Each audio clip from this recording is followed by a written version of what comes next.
2021 to order at 6 p.m. We are being televised by the cam on both Verizon and Comcast. We are meeting remotely via Zoom for the last time with the state of emergency measures enacted as a result of the COVID-19 pandemic. The public is encouraged to participate via the number on the screen or by joining us on Zoom. The information is available on the meeting agenda on the town's website. All votes will be taken by roll call. I will take the last time tonight. And if everyone can mute themselves as much as possible, hopefully back on this. Okay, so what do you got? Okay, I'm on mute. Okay, sorry. So in the Dropbox, is Nancy doing Dropbox? Nancy's not on yet. Okay, so in Dropbox, in the update regarding DEP, Town of Middleborough and State Guidance, there's just some, basically it's the same information, nothing new yet, as far as we're concerned. That's just an FYI on declaration of state of emergency. Governor Baker files legislation to extend certain COVID-19 emergency measures, and again, the state of emergency information, if anybody wants to see it. Nothing yet. I know that there's been a petition up there for continuation of Zoom meetings. Nothing's happened with that yet. Office forms and procedures, I think I had, Dropbox, sorry.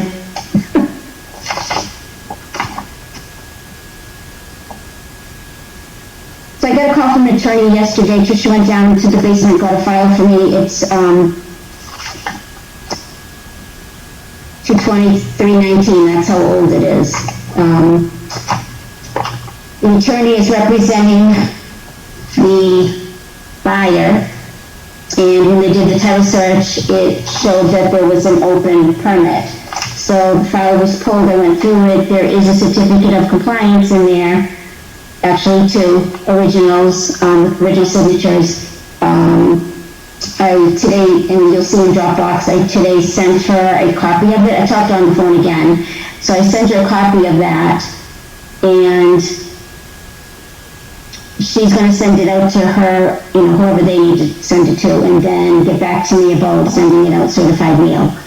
So I put it in there because this happens quite often, and in our bylaw fee, we don't charge anyone unless we're making a copy, unless, we're getting it, going to certify it. So I think it's something to think about for the future, because Tricia still had to take the time and go down and get it, and we did the research on it. So it's something to think about, because it's happening more than not. People aren't getting their permits, down to the registry of deeds, and then someone else comes and buys it, and then it pops up. So it's just something, just an FYI for everybody at this point, but something to think about for down the road.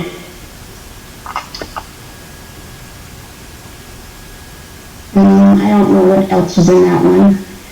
Website, I don't believe there was anything. Katie's been putting some updates in there. I have some pictures I'm going to be sending over to Katie to put into the website, some other information. Accounting, I do need a motion on. So it's the end of the year in the Dropbox. There's a letter from Steve Dooley, the town accountant. Important year-end is giving dates of what needs to be done by when, and I like to do it ahead of time in case we have form issues and we don't use it. This is regarding the Morgan property. And I wrote a letter. I'll just read the letter from the commission. And this is what I'm asking for a vote on also tonight. Special article request to carry forward FY 2021. The Middleborough Conservation Commission voted on Thursday, June 3rd, 2021 to keep account 0195107620100 open. This was approved at the 2001 town meeting, Article 43. They would like the balance of the $8,635.65 transferred to fiscal year 2022. This account was set up for demolition and/or removal of and/or repairs and reconstruction with respect to one or more buildings at the Stewart Morgan property off of Marion Road and Long Point Road. This is also for maintenance of said property or act anything thereon.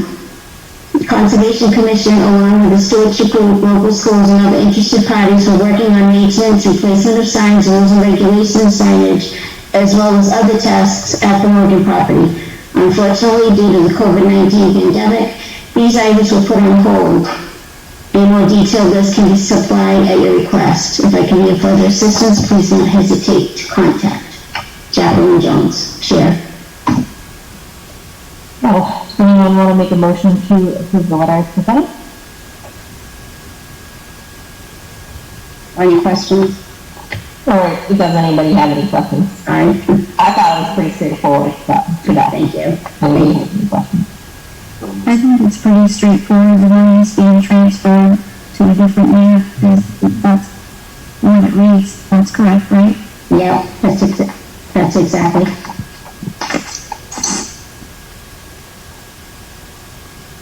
I move we approve the letter. Thank you, Diane. Do we have a second? Melissa, second. Okay. Roll call vote. Jackie Jones, aye. Diane Stewart, Aye. Peter Beatty, Aye. Melissa Smith. Aye. Okay. Melissa,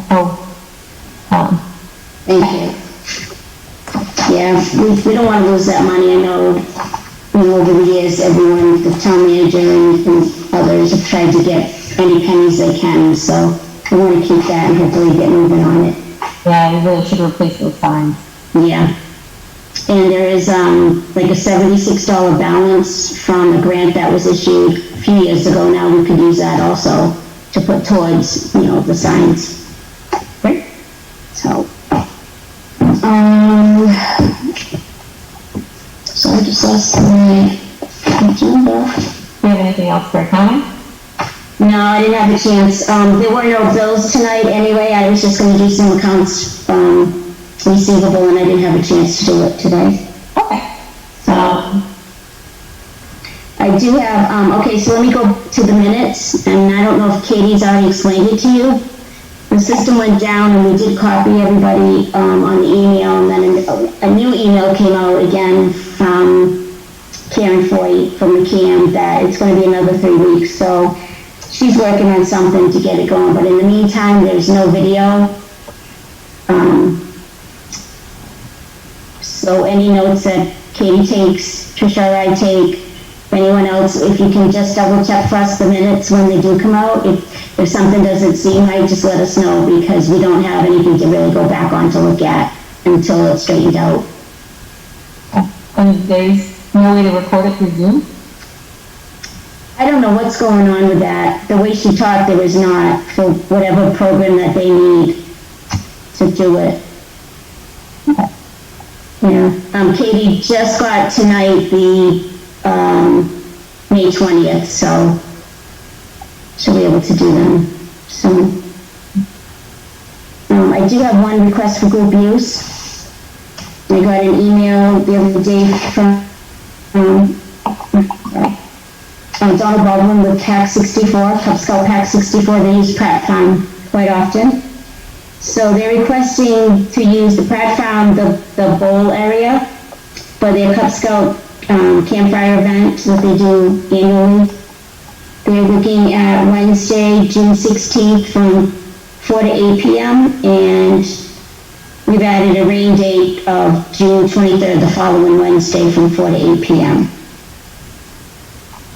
He knows to contact the fire department. He will need water. I'll get that turned on for him. He will not need electricity. That is in Dropbox. Do any commissioners have any questions about the request for group use? Does anyone want to make a motion to approve? Or deny? Madam Chair, Melissa, make a motion to approve the group use for Baldwin for the 2 dates on his application. Motion by Melissa, do we have a second? Second. Madam Chair, I can do a second. Oh, I already had a second from Diane, Ed, but thank you. So we have a motion by Melissa, a second by Diane. Roll call, Jackie Jones, aye. Diane Stewart, Aye. Peter Gately, Aye. Melissa Dumont, Aye. Nancy Okers. Aye. And Ed Medear. Aye. Okay, so. Thank you. Reviews for groups. Okay. Anything else you request for review? No, that's it for tonight on that. Conservation lands. I don't know. I didn't put anything in there, Tricia. I don't know if you did. I just have a few quick things, if you want me to go over them. So, the Oliver estate, I asked about, it looked like the logs, well, Phyllis had noticed it also, the logs at the entrance to the parking lot had been moved. And so I contacted Matt Foy, who is kind of leading the charge to get the contractor out there to start the parking lot, well, finish the parking lot with the grant money from the Taunton River Stewardship Council.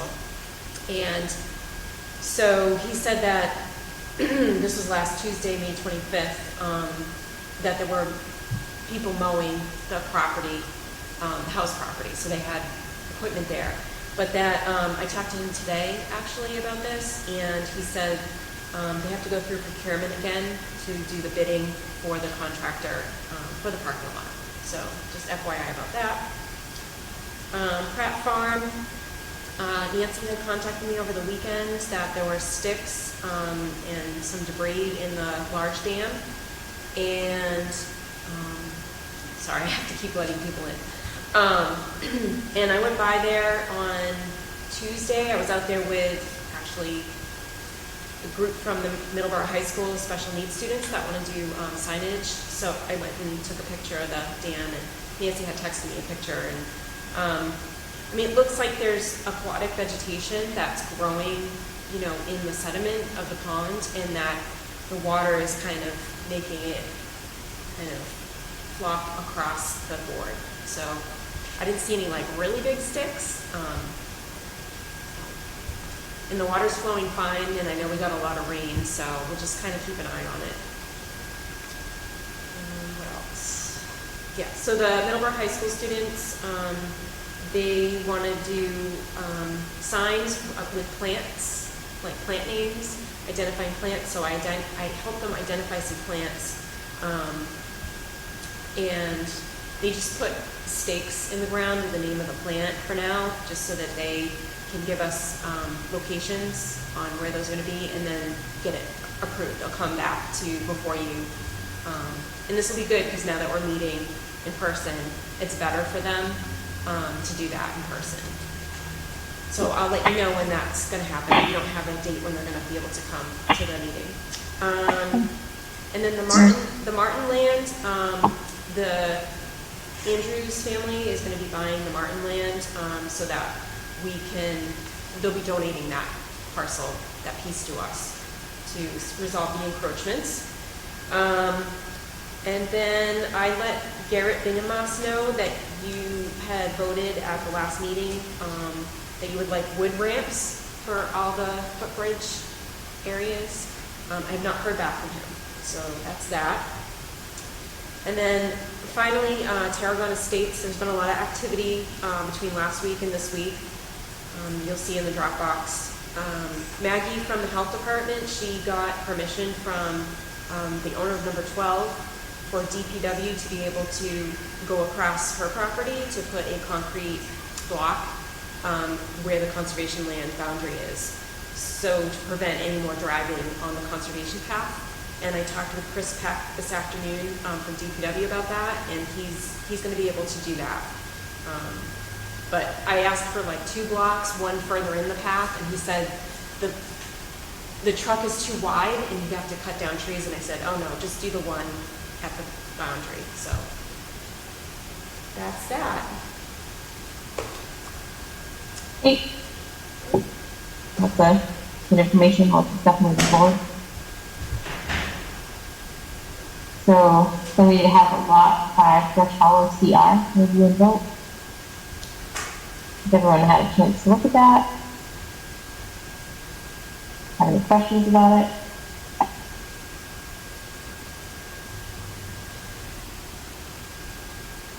Does anybody have any questions about any of the conservation land stuff that just talked about? Okay. I had a couple questions about that stuff. Okay, go ahead, sorry about that. The dam, with all the aquatic debris that's choking, have we had problems with that in the past with the vegetation and stagnant water and stuff in there? And are there beaver? Does it look like beaver at all? No, I didn't see any indication that there's beavers making other dams in the pond. It's just the big dam that we have, sorry, I keep letting people in. It's the large dam that the DPW had a consultant apply for a grant to repair. So, you know, but the water was flowing fine. Maybe it looked worse before we had all that rain. I don't know. But it's, I'm just wondering if it's invasive vegetation that's choking it, kind of like what happens along in the Nemasket. And I'm not sure. I didn't key it out. It looks like a type of milfoil, but I'm not sure it's the invasive type. So. And then, thank you so much for doing the outreach with the high school group, because that's really awesome, and it's exciting to hear people getting excited about making signs for plants, especially over there. It's an awesome thing. Thank you. Yeah, you're welcome. Yeah, they've learned a lot from their class and the teachers they have, and it was just, yeah, it's fun to see them excited to do a hands-on project.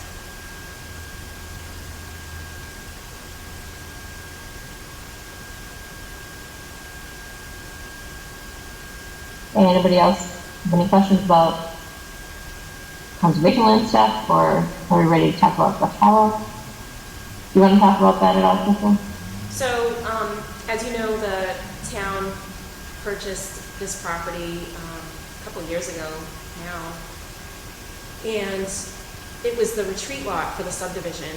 It abuts the Pratt Farm, and there are trails on it that connect to Pratt Farm. I was out there a couple weeks ago with the Wildlands Trust. So the Wildlands Trust is holding the CR, and the town, actually owns the property. So the CR is just, the last piece of the puzzle. We did get approved a couple of years ago at town meeting to pay the stewardship endowment for the Wildlands Trust to hold the CR. So that money's already in the account, ready. So they'll be doing the annual monitoring of that parcel for us. And yeah, so I just need all of you to approve the CR, and then we'll get signatures hopefully when we meet in person soon. And then I'm going to bring it to the select board on Monday. And then I want to get it up to the state as soon as possible, because they have a couple dates in June where they're getting all of the CRs, around the state signed. They have like an appointment with the Executive Office of Environmental Affairs and the governor. So it's not showing up under senior clerk in the Dropbox. There's somewhere else it might have been. It might be under agent, but no. Okay. It was emails, right? There were emails, yes. There was a final draft that it's been approved by the Executive Office of Environmental Affairs. It went through Natural Heritage for review, and so. Does anybody have any questions about the conservation restriction? Does anyone want to make a motion regarding the conservation restriction? Madam Chair, Ed Medeiros, I make a motion to approve the conservation restriction as presented. We have a motion by Ed. Do we have a second?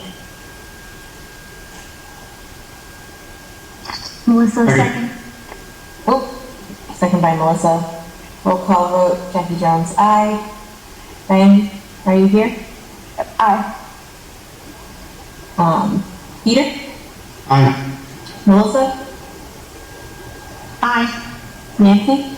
Aye. And Ed? Aye. Okay, so you've unanimously approved the CR. Thank Thank you you. for getting that together, Trisha. Yes. I know there's a lot of complicated language that goes into those, so Yes. a lot of different parties. So. Okay, so we have 2 minutes until our first hearing. Do we have time for the certificate of compliance for 49 Plymouth Street? Is it straightforward? Is it ready? Well, I took pictures today. I went out there, so you can see they did loam and seed again, and it looked like they had some sprinklers systems around those areas. And then I thought it would have sprouted by today after having all that rain and a couple days of sun. So it's up to you guys. Do you feel comfortable with it, or would you like to see it further along? Honestly, I would like to see it further along. It's just like I keep going, they keep saying, oh, it's ready, and I keep going out there. I mean, we're going to have to send them a letter with a bill for all the site visits. Yeah. Yeah.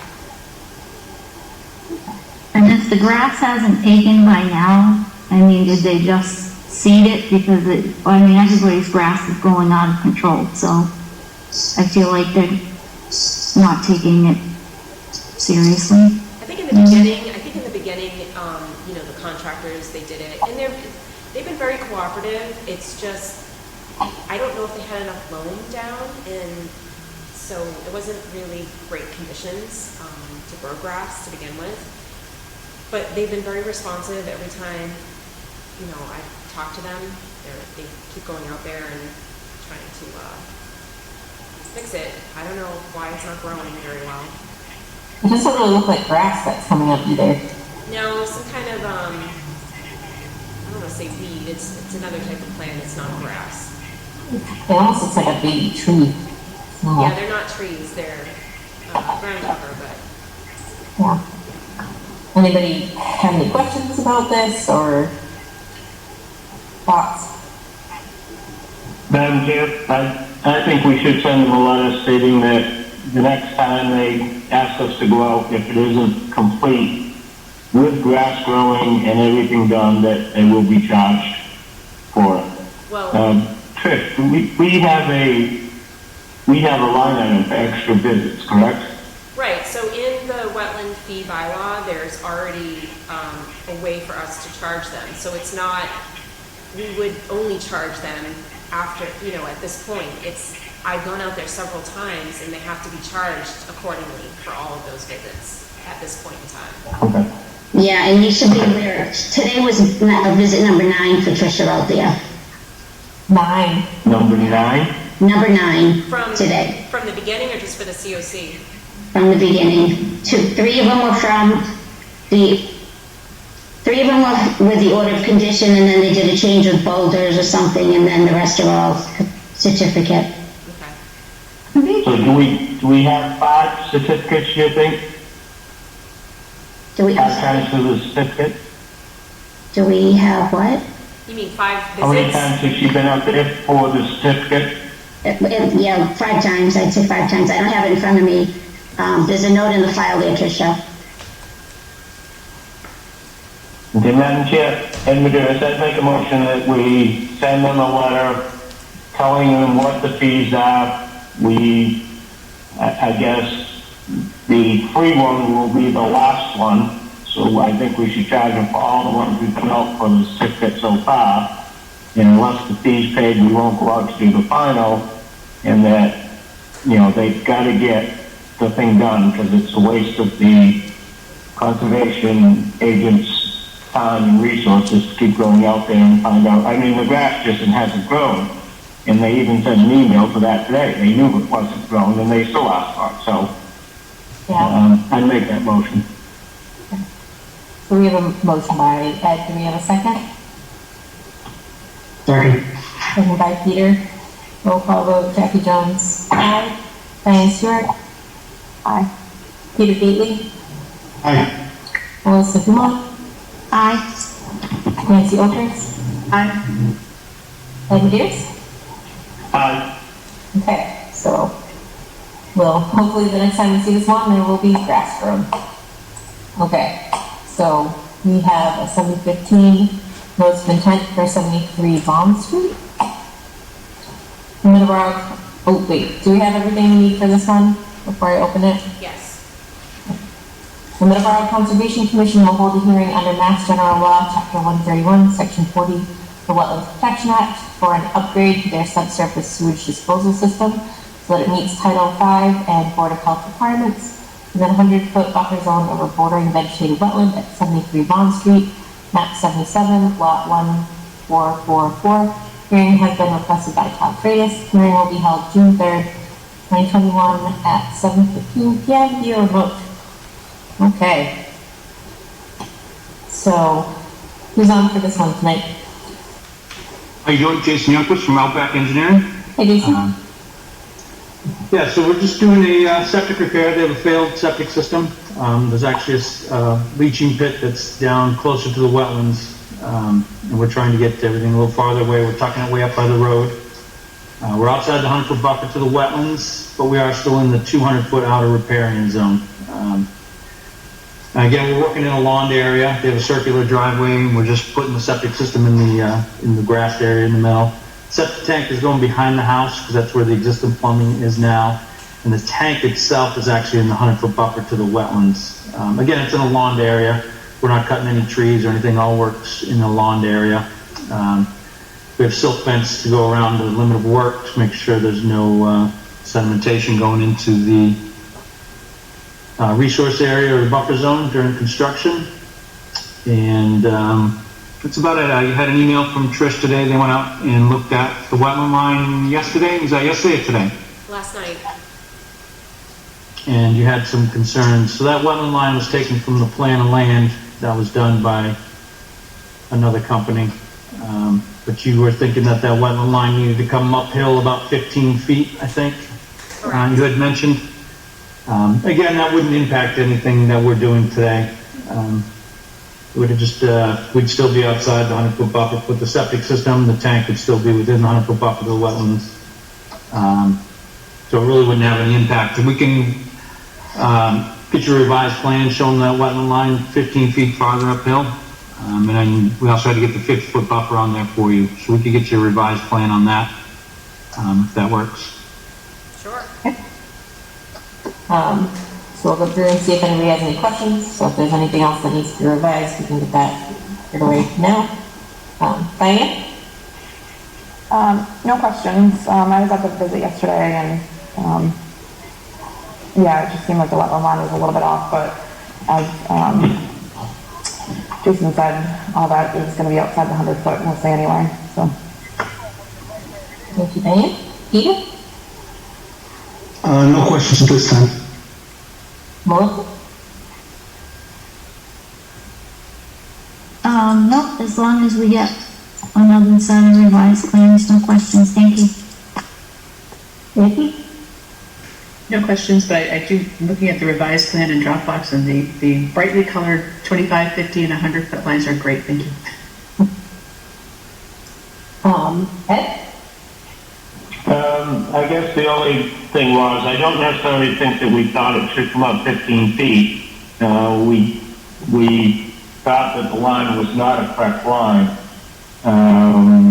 It says done by another surveying company, and surveying companies shouldn't be doing wetland lines. So I guess my opinion would be, I don't think it's just moving the line 15 feet. Maybe right, maybe wrong.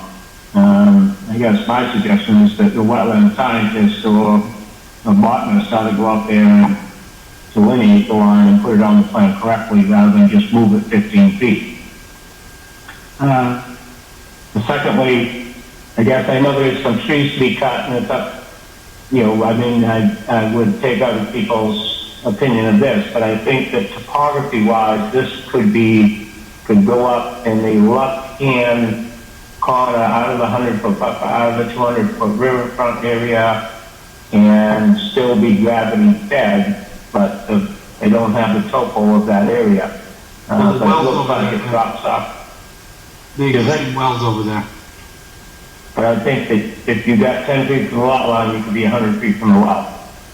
It didn't work. The only place we'd have to go cut a whole pile of trees to do anything to get 100 feet from the well and get everything out of the buffer zone. It seems counterproductive to be cutting down a whole swath of trees just to move it out of the outer riparian zone in a lawn area. I guess my opinion would be that it's really a question whether it's better to cut the trees and get it out of both areas and get it 100 feet from the well. So just throwing it out there. A lot of trees, that's the only thing. Thank you, Ed. I think that the amount of trees would be the width of the excavator to get the pipe out there, and then the trees out back, you wouldn't even see it from the road. So, but it's up to the commission.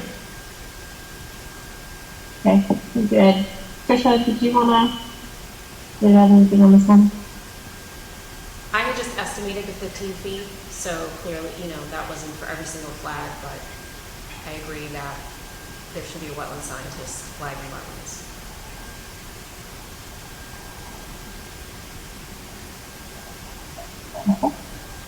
Any other member of the commission want to talk about anything based on what Ed said? Ed, can I ask a question? Were you saying you moved the whole leaching field over to the left and then also move the well? Right. The question is, can the septic system go all the way? It can actually be 10 feet from the lot line, and if it goes all the way to the left and 10 feet from the lot line, I believe they probably can get 100 feet from the well. So it would. My understanding of repairs are you do what is best possible. I guess cutting trees, there may be some people that believe cutting trees are better. I guess I'd rather safeguard to make sure that the well is 100 feet away than, not cut trees. So I guess that's just my opinion. I'm sorry, Nancy, I just made you co-host, so you can share it if you want. Sorry about that.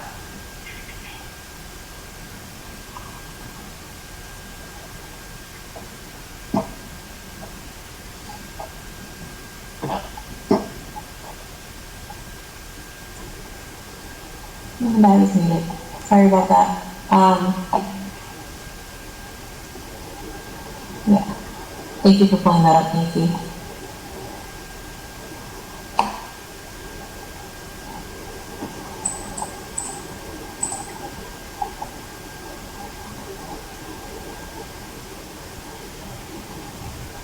And one question, just point of clarification on how things go. Does the Board of Health, in terms of the distance between the well and the septic, is that something that the Board of Health will look at, has already looked at, never looks at? The plan's been filed with the Board of Health, and that's something they look at.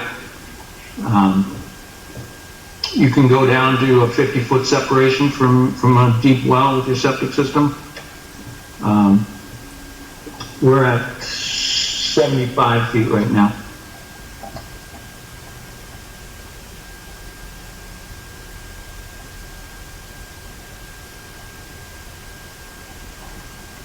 Okay, so we're... Just a question, Mr. Madam Chair, Ed Medeiros. There you go. Just a question, Mr. Youngquist. Does it say that you can go down to 50, or you have to get the best possible, get as far as you can? You want to make it work the best way you can with the situation that's available. In most circumstances, 75 feet from the well is much better than cutting a 100-foot path through the woods, clearing the area for the septic system. So you're looking at, it's going to be sitting way over by the left lot line to get all out of the resource areas and get the 100 feet from the well. So you're going to be looking at a 80-foot path through the woods to get the machine out there. Plus you got to get all your equipment out there with the trucks, the sand, and all that. And then you're going to have probably a 50 by 75 area to install your septic system. All just to get it another 25 feet away from the well and out of the buffer zones. That's a lot of forest to cut down.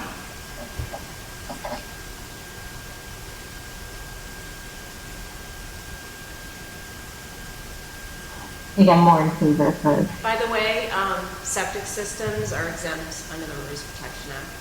a septic system upgrade. I think I'm more in favor of not constructing the trees and the things that live near them if possible. Madam Chair, Melissa? I have a question. So, I'm understanding, Ed's proposal right. It has to be 100 feet from the existing well, and we wanted to put it to the left, past the tree line, so it has Where to the cursor is now, that's be 100 feet right in there, so that's 100 feet from the well. And that's out of the resource areas. And that's all wooded, heavily wooded. Okay. Thank you.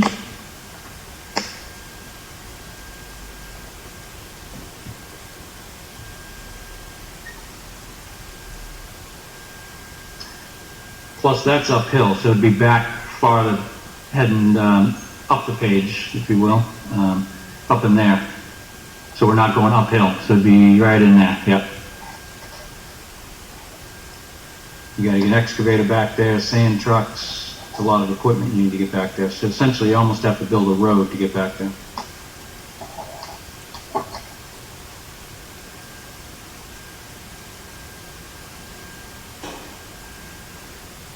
Okay, maybe we do a straw poll, just to see if people are in favor of moving it one way or another, just so we... Madam Chair? Peter? Quick question, Tricia, you said something a few minutes ago that something is exempt. I didn't catch all that. Could you repeat that, please? Sure. So a septic system upgrade or repair is exempt from the Rivers Protection Act.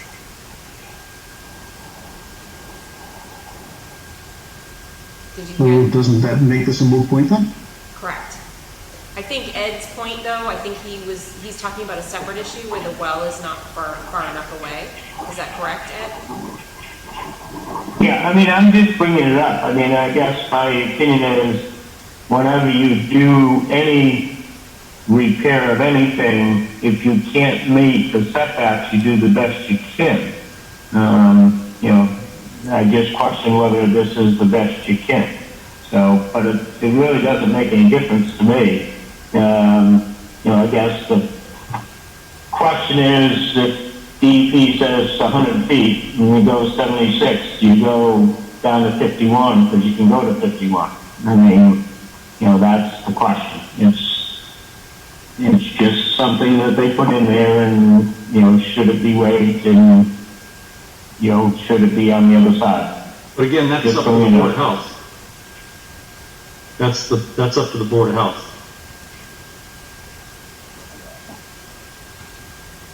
Did the Board of Health But it's up to, did the Board of Health approve this? It's been submitted. I'm not sure if it's approved yet, but they haven't had any issues with it.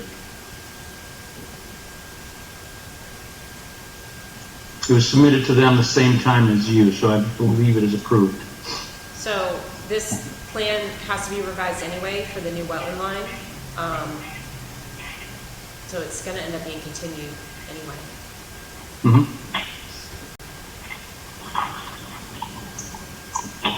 but I think, Madam Chair, I think it'd only be fair that if we do want, we let them know at this point. So, I mean, I don't have a problem leaving it where it is, if the Board of Health approves it. Can I ask one other question?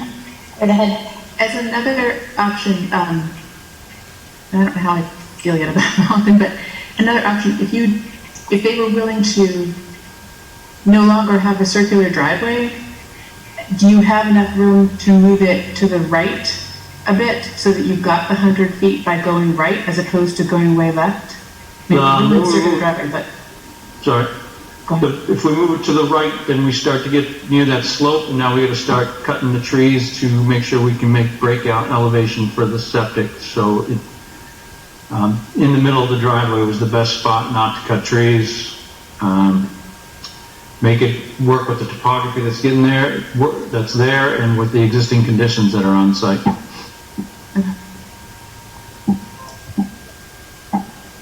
Madam Chair? Peter? Point of clarification. Are we more concerned with the septic tank location or the leaching field? And just to go a step further on that, the septic tank is a sealed tank. It's exempt, as Tricia was just saying. So any fluids passing through it are going to go to this leaching field and not really be near the wetlands. Am I missing something? Ed, do you want to talk about that? Yep. I think it's strictly the septic system itself, the leaching field itself, not the tank. I think the tank conforms. Okay, thank you.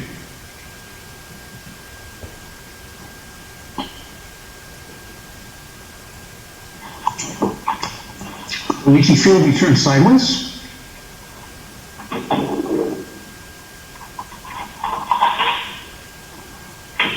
I think that's a question for the engineer. Based on where the well is, it wouldn't change anything.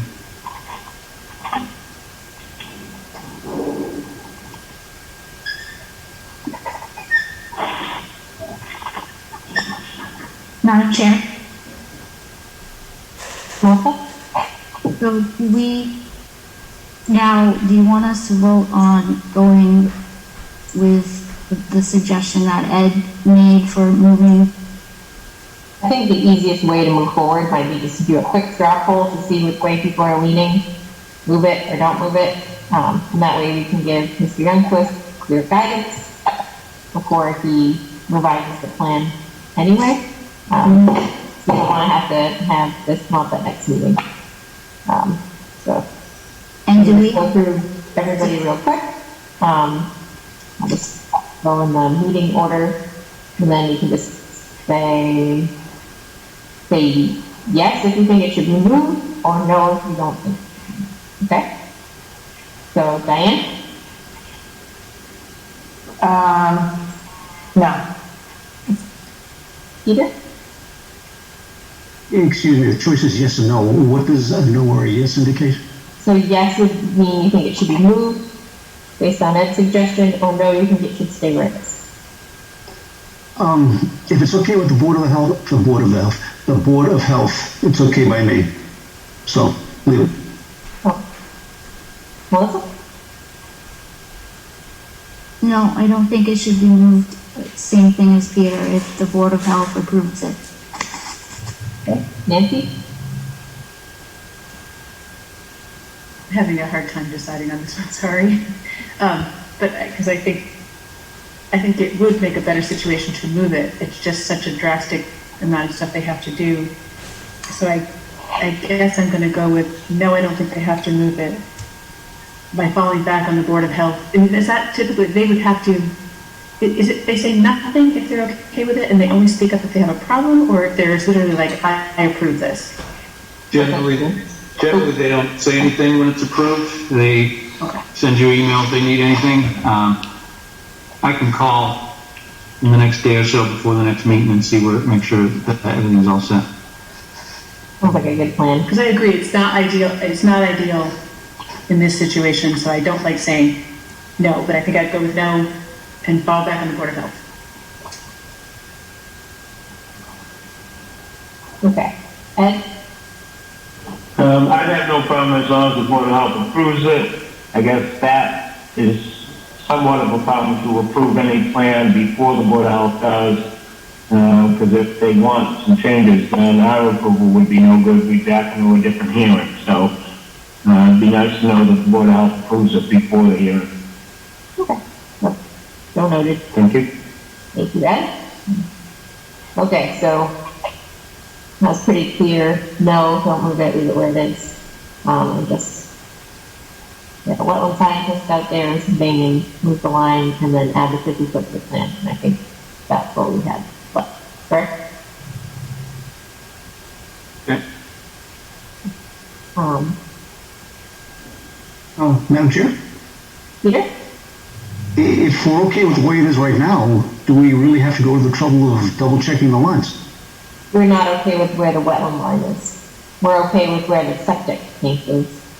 but we need the plan of record to show the correct location of the wetland line. Got it. Thank you. So anyone from the public wish to talk about 73 Bond Street?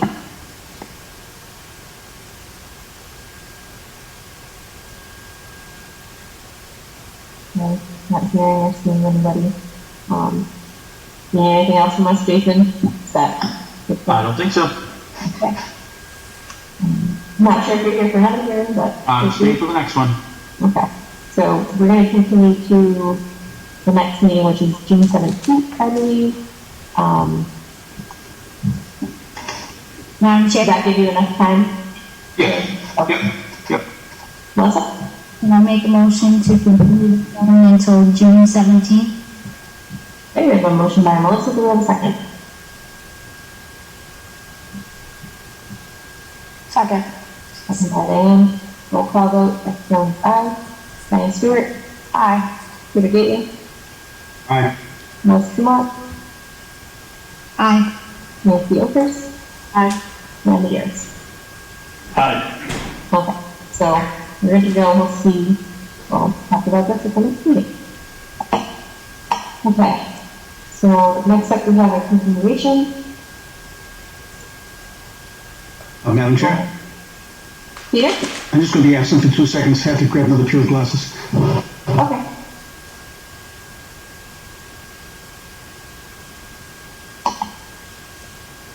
We're just gonna take a quick 2-minute recess till Peter comes back, and then we'll start the next hearing.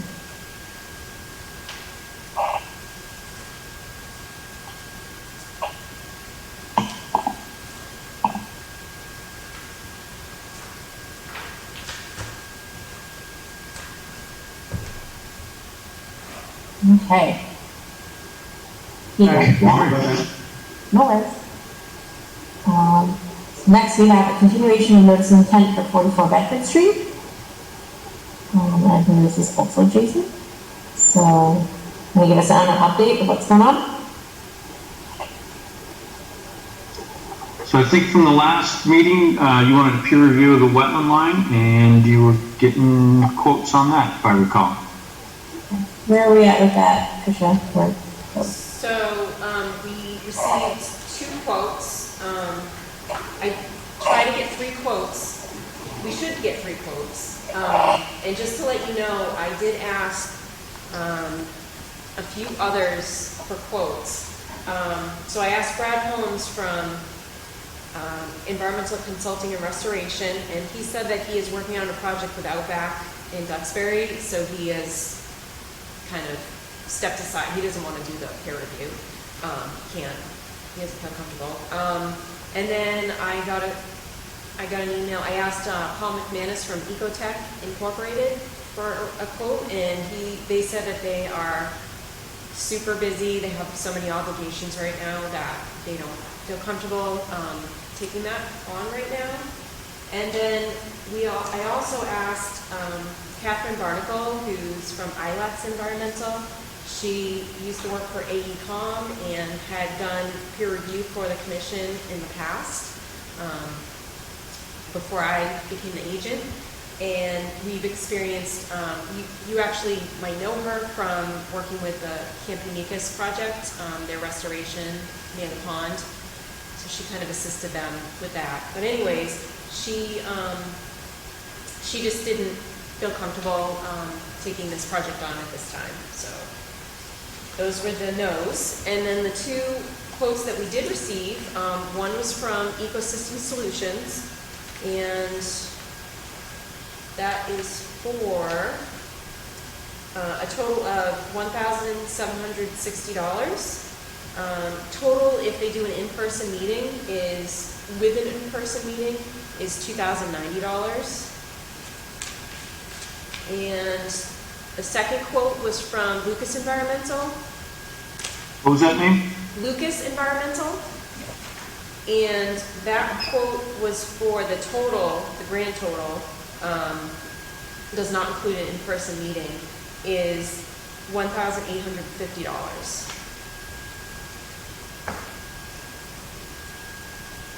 Actually, do we legally need to have 3 quotes, or do we just best practices to get 3 quotes?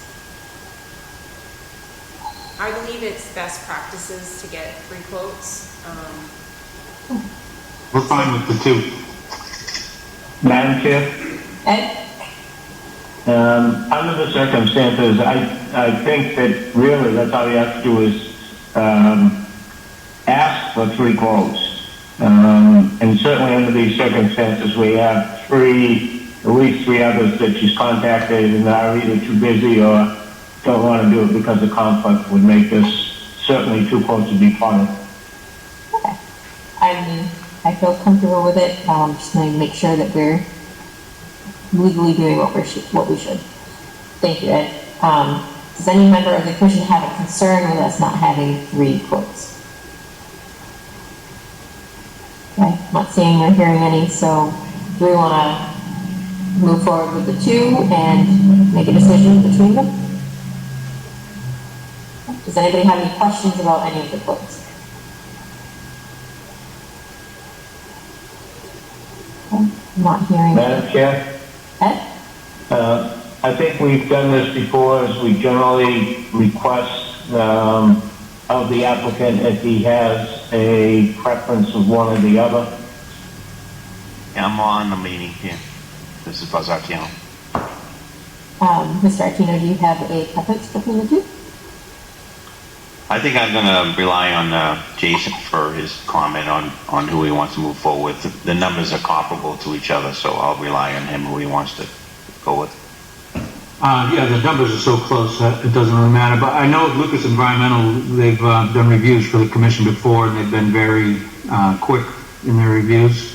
Trish, she probably can confirm that as well. But things have just gone quickly and smoothly with them, so I'd probably feel more comfortable with Lucas Environmental. Okay, so I'll go with what Jason has to say. Thank you. What does the commission want to do? Madam Chair, I make a motion that we hire Lucas Environmental to do the peer review on the 44 Bedford Street, CBA Realty LLC, DEP number SC2201488, the amount of $1,850. Okay, so we have a motion by Ed. Do we have a second? Okay. Second by Nancy. Diane? Big old Nancy. That's too fast tonight. So, motion by Ed, second by Nancy. Roll call vote. Jackie Jones, aye. Diane Stewart, Aye. Peter Gately, Aye. Melissa Dumont, Aye. Nancy Opers. It would go faster tonight if Diane and I could just merge and be fancy. So, I'm okay with that. And Ed? Aye. Thank you. Okay, so we're moving forward with Lucas. We need to give a check to the office for that amount, and then we can get everything rolling. Okay, so we'll just drop that off right to the conservation office? Yes, and we'll need to see that the check clears. So if you can prove that on your end, once it's deposited, that would be great. Okay, is it easier to bring a bank check? I don't know if Phyllis is still on here. I would defer to her. I see her name, but I know, I think she stepped away. If you want to bring a bank check, I think that's Sorry, I'm here. Sorry. Phyllis, would a bank check make things a little faster? Yes, they would. Okay, we'll bring a bank check tomorrow. Are you open tomorrow? yes. Tricia in tomorrow? I will be there. Okay, great. Thank you. Thank you. Okay. Yeah, so we are going to continue this to June 17th. Anyone want to make a motion to that effect? So moved. Motion by Diane, second. Second by Ed. Second. Roll call vote.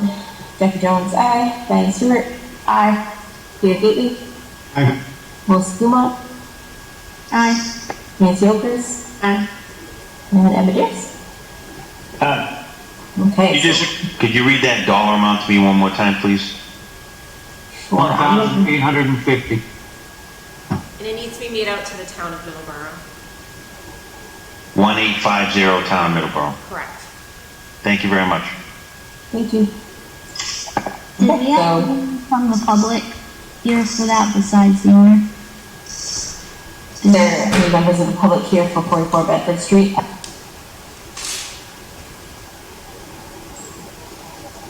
Not seeing or hearing any, so we'll take this up again on June 17th. Hey, thank you. Have a good night. Thanks, you too. Thank you. Have a good night. Before you get started, can I just, so the June 17th meeting, you have one discussion which is just about, it's about a order of conditions they already have. And then you have 5 new hearings already. 4 continuations, a certificate of compliance, possibly election of officers in person at the town hall, just in case, okay? Okay. So I think we guess we shut it down then for June 17th. No more things on that one. And the next meeting is until July 15th. yeah, because we only have one meeting in July and one meeting in August. Correct. So there's a large gap there. Okay. So next we have continuation for an AMRAD for Miller Street. Where are we at with that one, Tricia? So we had discussed at the last meeting about the vernal pool, the potential vernal pool that's there. And you asked me to get permission from the abutting homeowner because the pool extends over both properties. So I was able to sent a letter to Donna and Rich Audette, and they called the office, and I talked with Miss Audette, and she said that she was fine with certifying the pool. And they live at 402 Wareham Street. So she sent me an email, so I have it in writing. It should be in Dropbox. Great. So that was it. Okay. And it was just a vernal pool, or was? It is a vernal pool because it has more than 5 egg masses that the wetlands, our peer review had observed. I'm just saying the continuation was just for the vernal pool, or was there? Well, there was other discussion about the isolated land subject to flooding, and there had been calculations submitted by Zenith for that. Okay. Is there anyone on to talk about this tonight? Yes, thank you, Madam Chair. This is Ray again from Zenith Consulting Engineers. Fairly in denials. He underwent surgery today, so hopefully I can fill his shoes as best as I can. So yeah, as I understand it, like Tricia just said,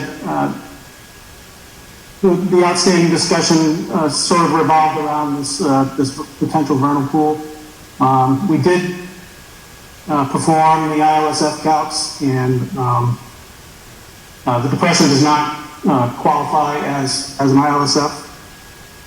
So we haven't made any changes to the plan to that end. So as far as we're concerned, the plan should stay as is, and we await whether the certification goes through. Thank you. I'm going to run through all the questions now, see if anybody has any questions. We'll figure out what to do next. And Frank? No questions.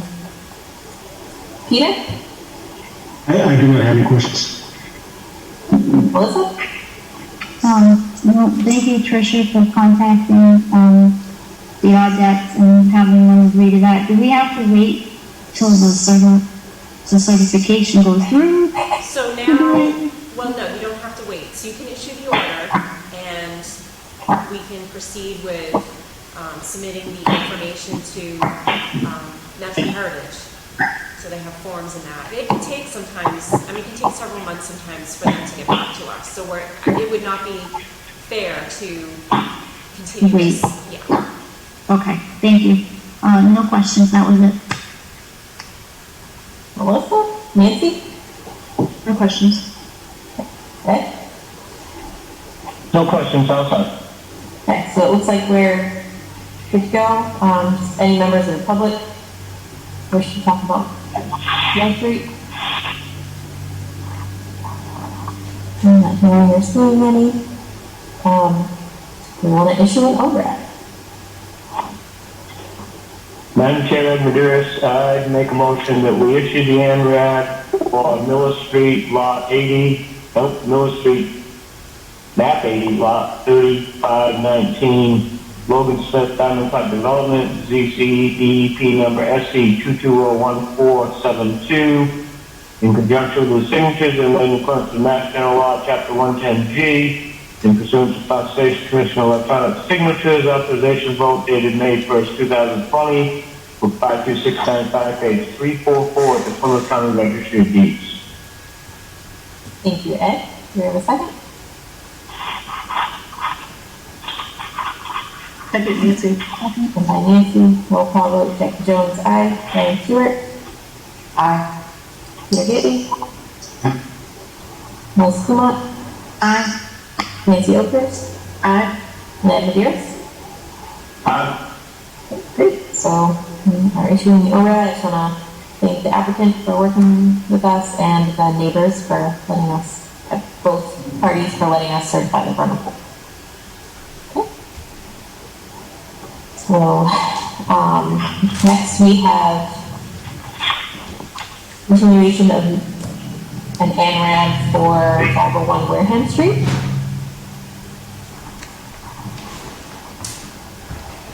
Where are we on this one, Tricia?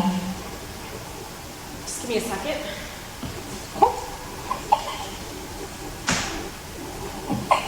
So we received a revised plan yesterday, dated June 1st, 2021. Great. Does anyone want to make a motion to accept the record revised plans dated June 2nd, 2021? Madam Chair, so moved. Motion by Ed. Do I have a second? Melissa, second. Second by Melissa. Roll call vote. Jackie Jones, aye. Diane Stewart. Aye. Peter Gately. Aye. Melissa Kumot. Aye. Nancy Oakers. Aye. Ed Maderas. Aye. Okay, great. So we have revised plans. Yep, and also there are, hold on a second. There is an isolated land subject to flooding calculation document and a sketch. And those are dated May 24th. Does anyone want to make a motion to accept into record those two items dated May 24th? Madam Chair, so moved. Motion by Ed. Do I have a second? Second, Nancy. Second by Nancy. Roll call vote. Jackie Jones, aye. Diane Stewart. Aye. Peter Gately. Aye. Melissa Kumot. Aye. Nancy Oakers. Aye. And Ed Maderas. Aye. Okay, so those are both approved. Anything else, Tricia? That's it. So this was just based on peer review by the Ecosystem Solutions. And we have the report for that? Yes, they had given us a report stating that we needed revised plans based on their review. And so I believe we received that now. This is also Zenith, I'm assuming? Yes. Just, I need your name for the record again. Yep, it's Raymond Gagnon with Zenith Consulting Engineers. Did you have anything to add, or? No, I just want to echo what Tricia said. You know, we went back and changed the plan based on Ecotech's review. And again, we also performed some ILSF calculations, which resulted in the determination that this does not meet the ILSF threshold. It holds less than 1/8 of an acre foot and the threshold is 1/4 of an acre foot, so we're well under half of what half of the storage of what would be considered an ILSF. So, if anybody has any questions, I'd be happy to answer them. Thank you. Okay, so we have a new plan that meets what the peer review recommends.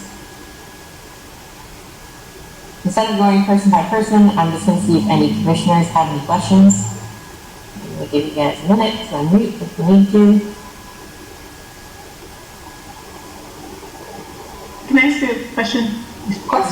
Madam Commissioner, just clarifying for me, that sketch of the ILSF calculations, is that the non-jurisdictional depression that's highlighted here? That is correct. In the center of the lot there, yep, where the cursor is now, yes. Okay, thank you. Anybody else?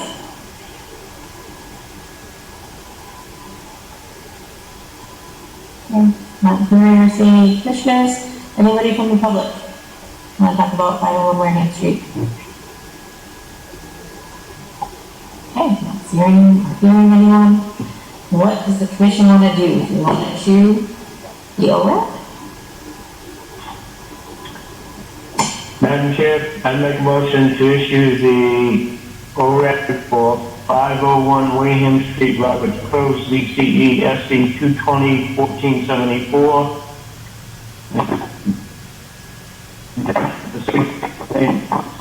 Ed, you're breaking up. I'm sorry. I think we lost you. Okay, hang on. Okay. In conjunction with the signatures that are made in accordance with the Mass General Law, Chapter 110G, and pursuant to the Conservation Commission electronic signatures authorization vote dated May 1st, 2020, for 52695, page 344, the Plymouth County Registry of Deeds.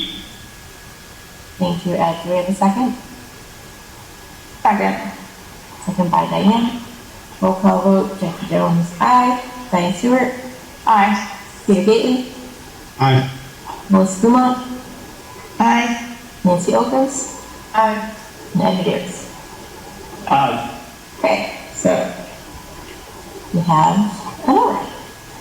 That was approved unanimously. So, I think we still have more Zenith things coming up. So, okay. Continuation of notice of intent for 425 Plymouth Street, lot 19. Okay, where are we at with this one? So, Madam Chair, I'm recusing myself from the next two. Okay, please let the record show that Thank you. Harris has recused himself from the next two hearings. okay, so, essentially, with this one, and the next one, we had done a site visit before the last meeting. We had discussed, the house locations and the wetland line. The wetland line needed to change. This is not the wetland, by the way. This is the other. But anyway, for lot 19, which kind of wraps around lot 20, the wetland line changed one flag. I think it was flag 14. But anyways, those flags actually show on the lot 20 plan. So it's a little crazy. So there's no revised plan for lot 19. There's a revised plan for lot 20. But it's just to reflect that one change. I think, it was... What I'm showing here is lot 20, just so you can see the change of the flag. Thank you, Nancy. Yeah, so it was flag 13B was added. Just to take that, bring that topography, that line up, coinciding with the topography. And there was some wetland vegetation there, red maple and such. So I went out there with Bob Gray, the wetland scientist, and we agreed to make that change. But the rest of the line is pretty conservative.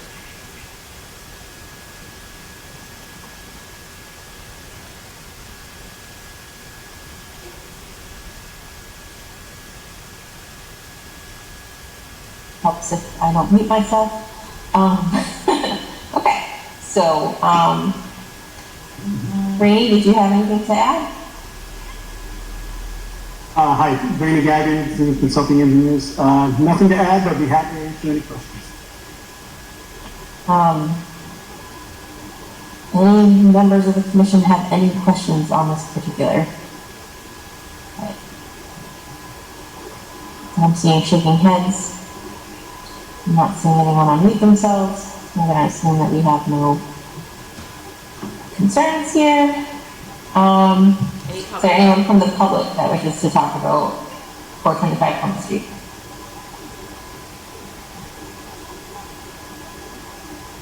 Okay. And we don't have anything outstanding, correct, Tricia? No. Okay. What does the commission want to do? And I just want to remind everybody that Ed is recused. And that language can be found in the Dropbox. Madam Chair, Melissa? I make a motion to close the hearing and issue a standing order of conditions for 425 Plymouth Street, Lot 19, Map 41, Lot 1349, SE 220-1490, in conjunction with the signatures that are made in accordance with Mass General Law, Chapter 110G, pursuant to the Conservation Commission electronic signature authorization vote dated May 1st, 2020, Book 52695, page 344 at the Plymouth County Registry of Deeds. Okay, thank you, Melissa. Do we have a second? Second. For Diane, roll call vote. Becky Jones, aye. Diane Stewart, aye. Peter Gately, Aye. Melissa Sumont, Aye. and Nancy Wilkers. Aye. Okay, so we are unanimous. We have a standard order of conditions. Did we close the hearing? Yes. As part of that motion? Okay. Yes, good. Melissa did an excellent job. Okay, so we're all set with lot 19. Let's go to continuation of notice intent for 425 Plymouth Street, lot 20. And the record should also show that Ed has recused himself from this one too. Okay, where are we at with this one, Tricia? So this does have a revised plan. So so the revised plan, it was adding wetland flag 13B, and it's dated 5/25/21. Great, does anyone want to make a motion to accept into the record revised plans dated 5/25/21? So moved, Nancy. Motion by Nancy, do we have a second? Second. Second by Peter. Roll call vote, Jeffrey Jones, aye. Diane Stewart, aye. Peter Gately, Aye. Melissa Sumont, Aye. Nancy Wilkers. Aye. And, okay, so we have revised plans. Where are we at? Do we have everything we need, Tricia? Yeah, it was just getting the revised plan for that change. Okay. Great. Rainey, did you have anything to add? Nope. Okay. Any commissioner have any questions about this one? Shaking heads. Okay. Anybody from the public want to talk about lot 20 Plymouth Street? No member of the public. Okay. What does the commission want to do? Madam Chair, Melissa? I make a motion to close the hearing and issue a standard order of condition for 425 Plymouth Street, Lot 20, Map 41, Lot 1349, SE 220-1491, in conjunction with the signatures that are made in accordance with Mass General Law, Chapter 110G, and pursuant to the Conservation Commission electronic signature authorization vote dated May 1st, 2020, Book 52695, through 344 at the Plymouth County Registry of Deeds. Thank you, Melissa. Do we have a second? Second. And by Diane. Roll call vote. Jackie Jones, aye. Diane Stewart, aye. Peter Gately, Aye. Melissa Sumont, Aye. and Nancy Wilkers. Aye. Okay, so we closed the hearing and issued standard order of conditions. So this one is closed. Is that it for you tonight, Rainey, or do you have some more? There was one more on the agenda, but I believe you've asked for continuance on that one. Oh. Yeah, the next one. Okay, so we got one more. Okay, so continuation of Anne Ranch for 203 Summer Street. And we're going to be asking for continuation on that one. Yes.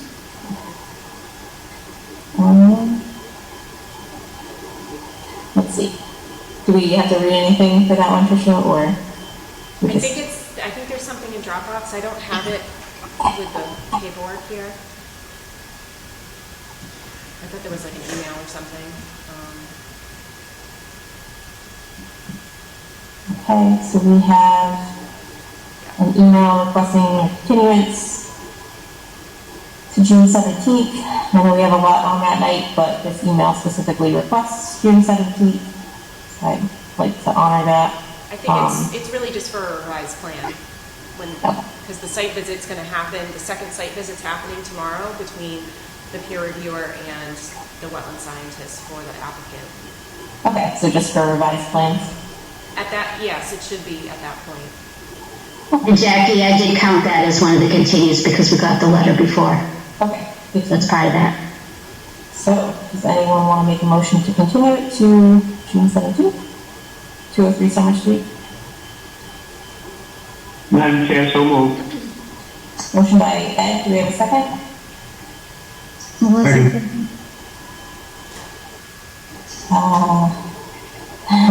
I'm going to go Peter. So, motion by Ed, second by Peter. Roll call vote. Jack Jones, aye. Diane Stewart, aye. Peter Gugate, Aye. Melissa Dumont, Aye. Nancy Okers, Aye. and Ed McGears. Aye. Okay, so we will pick this up again on June 17th. Thank you for coming tonight, Rainey. Tell Miles he owes you one. Definitely will. Have a good night. Thank you. Okay. Somehow lost my day. There we go. So, continuation of notice of intent for lot 6A Christina Way. Where are we at with this? So there is a revised plan for this based on the discussion at the last meeting to number all the flags on the plan. And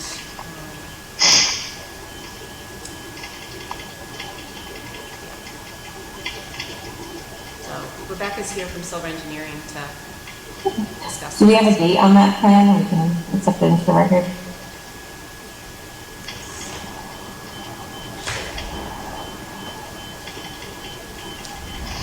It would be, if you scroll up a little bit, Nancy, on the right, zoom in. Second block right there. Oh, Yes. move over. It's May 27th. May 27th. Does anyone want to make a motion to accept into record revised plans dated May 27th, 2021?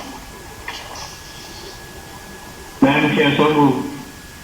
Motion by Ed, do we have a second? Second, Nancy. Second by Nancy. Roll call vote, Jackie Jones, aye. Diane Stewart, aye. Peter Gately, Aye. Melissa Dumont, Aye. Nancy Okers, and Ed McGears. Aye. Okay, so we have revised plans. What do you got for us, Rebecca? I did just get the name for the record. Rebecca from Silver Engineering. So the revised plans represent the flags all being numbered on the plan. The 50-foot buffer now accurately at the 50-foot. Those are the big plan changes, and I believe the other concerns at the time, I didn't have a DEP number, which I now have. I was asked to communicate with the developer about his silt fence and his wetland flags, and I have done that. And the other concern was to provide the subdivision order of conditions for this driveway to both homeowners, and I have done that as well. Great. What was the outcome of those conversations? The homeowners are actually going to start communicating with one another and with the developer to figure out how we're going to finish the process once they start building. to refresh it, to get it up and ready for the inspection of the silt fence prior to construction. Okay. Let's go through the commissioners for this one. Diane? No questions. Peter? Melissa? The big concern with reestablishing the flags and getting a DEP number was what we were looking at. It's very frustrating to have this on the agenda and not have a DEP number, so thank you for getting that to us. I don't have any questions about the plans. Melissa? Nancy? I had in my notes of the things we were looking for that Tricia's suggestion was a construction net at the start of the driveway to prevent debris when they cross over that bridge over the culvert. Yeah, so like a tracking pad where they would put down gravel at the entrance. So I did talk to the developer. I want to say maybe it was this morning or yet, I don't know. It was either yesterday or today, but I talked with Jim Shalick, who's the developer, and he said that that's up to the builder. And I said, well, it should be up to you also because, you know, if your road is not complete and they're putting silt and you know, other debris into the road, it's going to affect the drainage system, and then it's going to affect the acceptance of the road by the town. So he agreed that he would keep an eye on that. Okay. Did you just call my name, Madam Chair? I didn't. I was going to see if Nancy had anything else. Okay, good. Is that something, Tricia, that's typically when you want that map or whatever, is that typically on the plan, or is that typically something because it's on the road portion that's handled just like you did the discussion with the developer and it's more? Correct. It's not usually on the plan. It's something that happened, well, so now we have a stormwater bylaw and there's a stormwater committee. However, if it's already coming through conservation, they don't need to also apply for the stormwater committee. But it's just good practice at driveways for people to do that. I know that there were some issues on Cedar and Soul Street with some individual houses, and I had the builder put in some gravel. So it's a communication between departments. Okay, I'm good. All set, Nancy? Okay. Good. I mean, we've had problems with this project before. I guess my opinion is I'd like a written statement from owners of 5, 6, and the developer conveying to us who's going to take care of what, because it seems like there's no communication here. The developer doesn't care. And I guess another question is, have we gone out to see if the silt fence is up and done? Because Rebecca didn't tell us that he didn't say he was going to do it, and I don't. And I guess I'd rather go out and see it. And I don't mind if the commission wants me to go out, I'll go out and look. I think that we. Okay, good. No, it's Nancy. It happens to be my dog walking route, actually. So we were just out there this week, and the silt fence in this area was up. This one I saw along here. Okay. As long as it is, that's fine. So I guess the only question I have is that we have a driveway that's under an order of conditions for the developer to be blocked off. We have 2 people building houses off of it, which means that we have maybe three different excavation companies going over that bridge. And I just don't want a playground fight between 3 excavators, 2 owners, and a developer. So I guess we really need something in writing saying who's going to do what, so that we can go to that person when and if we have a problem. So I think that's a great idea, Ed. I think normal course of action is, somebody applies for a building permit and then I communicate with them that we need to do an inspection, and the erosion control inspection, having their DEP sign up, all of that is discussed at the time of the building permit application.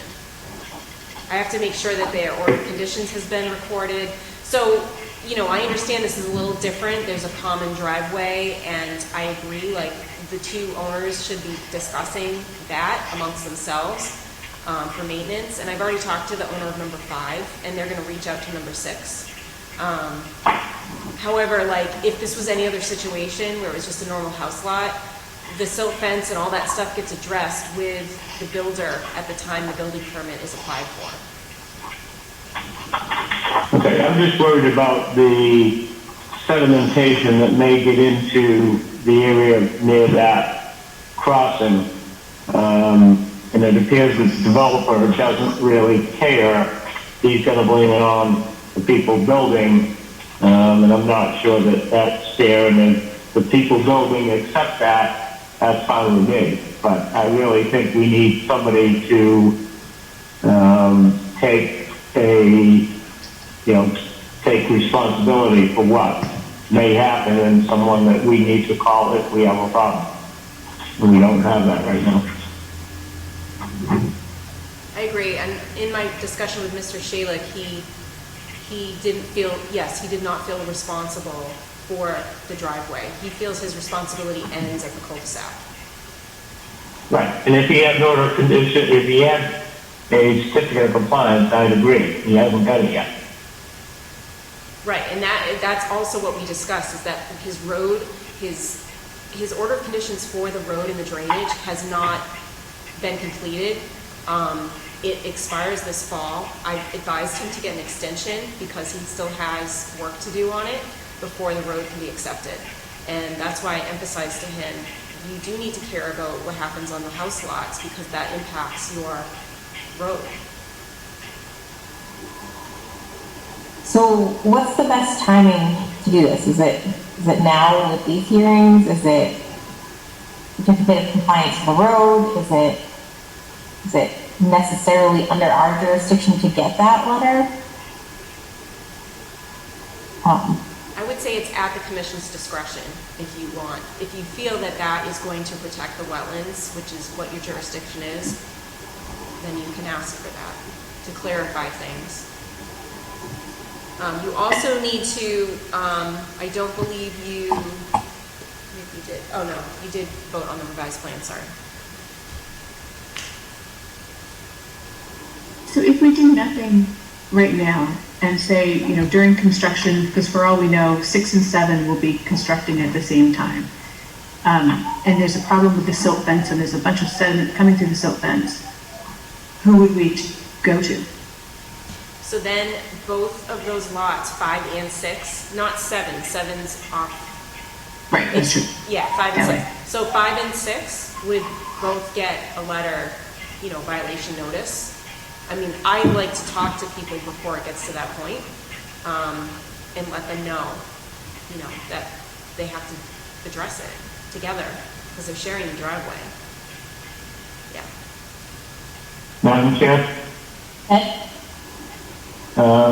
And I totally agree with Trish, and to answer Nancy's question, I think that what happens is often when you have developers and builders and they all have excavation companies that they're dealing with, that's 6 people that Trish has to deal with. I guess my opinion would be I'd like someone to take responsibility so that when Trish has a problem, I totally agree with Trish. It's easier to make a phone call, see if the problem can get corrected rather than send them enforcement orders and things like that. But right now, I mean, she could spend a day on the phone and not, the fingers may point to each other and, you know, we get notified. So, you know, I'd like somebody to take responsibility for that crossing, and I think it should be the developer. If the developer's got to go fight with those people building the houses, that's, you know, that's their problem. But I mean, I really think the developer should be taking the responsibility here. He has an order of conditions that has not been fulfilled, does not have a certificate of compliance. He needs to make sure that what they do is correct. So Or you feel like that should be done under these hearings, Ed? Yeah, I mean, the problem is, once we close the hearing and issue an order of conditions, and it becomes a problem, who do we contact? That's really the question here is, who do we contact? What do we do? Sending registered letters is fine, but it may take a week to get there, and, by that time, the problem has certainly been exasperated. So I think that you really need someone to call, and someone that's going to say that they will take responsibility of, that crossing and anything that happens to it or with it. May I also, Madam Chair, may I also have a suggestion? Okay, so I also suggest you could put some wording as a special condition. What would that wording look like, Tricia? It would be something about, it's the responsibility of, I would say it's the responsibility of the homeowner. I know, Ed, that you're talking about the developer, but ultimately the order of conditions is going to be on the title of the property that the homeowner owns. So they are responsible legally. Because this is a tough one, because I think if you were someone buying into this, not the person who's building it, but you bought the existing house, I don't think if I bought this, I would have any clue that this is technically a driveway. This would be a road to me, because when you drive it, it looks like a road. And this crossing here is very low. Stuff is going to come over the edge of this. There's nothing there's really no rim on this keeping stuff from going over the edge into the wetland. So, there's also concern about this crossing from a safety standpoint. Totally. So Ed, would you be comfortable with this standard? Would you be comfortable with special? I guess I have no problem with someone taking responsibility, and if we want to put it in the order of conditions, that the homeowner that is getting this order of conditions is taking responsibility if any silt goes off the property and for their excavator, and that they have to understand that, that this area is very close and has to be protected.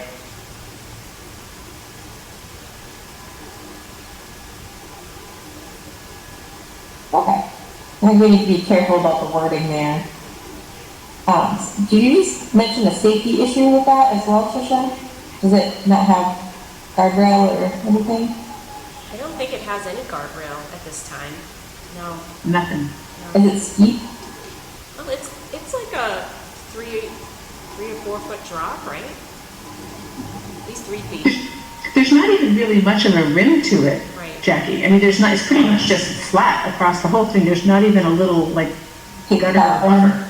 Nothing. Is there anywhere on there that they could even build a fence or like a guardrail or anything? If it's such a drop off. I think they could put a guardrail at the top. Okay. So I have a stupid question, Madam Chair. go ahead, Melissa. So if we put a special order of condition in for the homeowner for this lot, and we have to do it with all of the lots that the next one that we're going to be discussing, would each homeowner have the responsibility for this situation here? Or just the lot 6A one?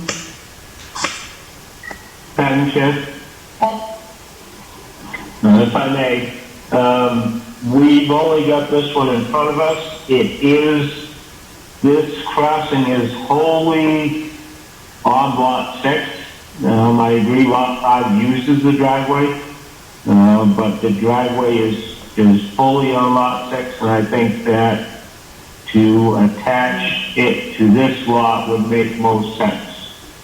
Lot 7 has nothing to do with it the next hearing. It's if lot 5, if and when lot 5 comes in, that potentially could be, a question, but certainly we're only dealing with lot 6A right now, and that I think we could require guardrails of some type. I'm more concerned, well, I'm concerned with safety, but I don't think that safety is anything in the act that says we can worry about their safety. But I do agree that when they plow, they're going to go to the path of least resistance, and it's probably going to be off the side of that bridge into the 25-foot no-touch area. So I guess, putting the guardrail up would probably make them go on either side of the crossing rather than into the crossing. At least get it away from the 25-foot no-touch somewhat. Yeah, and I mean, it is a safety issue, but technically also if a car goes in there, they can also spill fluids in there too. So we want to keep the cars out for the protection of wetlands as well. So it sounds like we want to see a guardrail there. Do you think your client would be amenable to that, Rebecca? So if I may, lot 5 has all activity outside of a buffer, so you won't see lot 5. I think the guardrail, if both are willing and able, I think a guardrail is great. I think it'll keep snow from going into the wetlands. I don't feel that they should have an issue. I believe I saw one of the homeowners on. If Mr. Berardi wants to speak on his own behalf.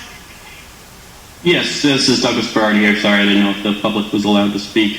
You're the applicant. Yeah. You're the applicant.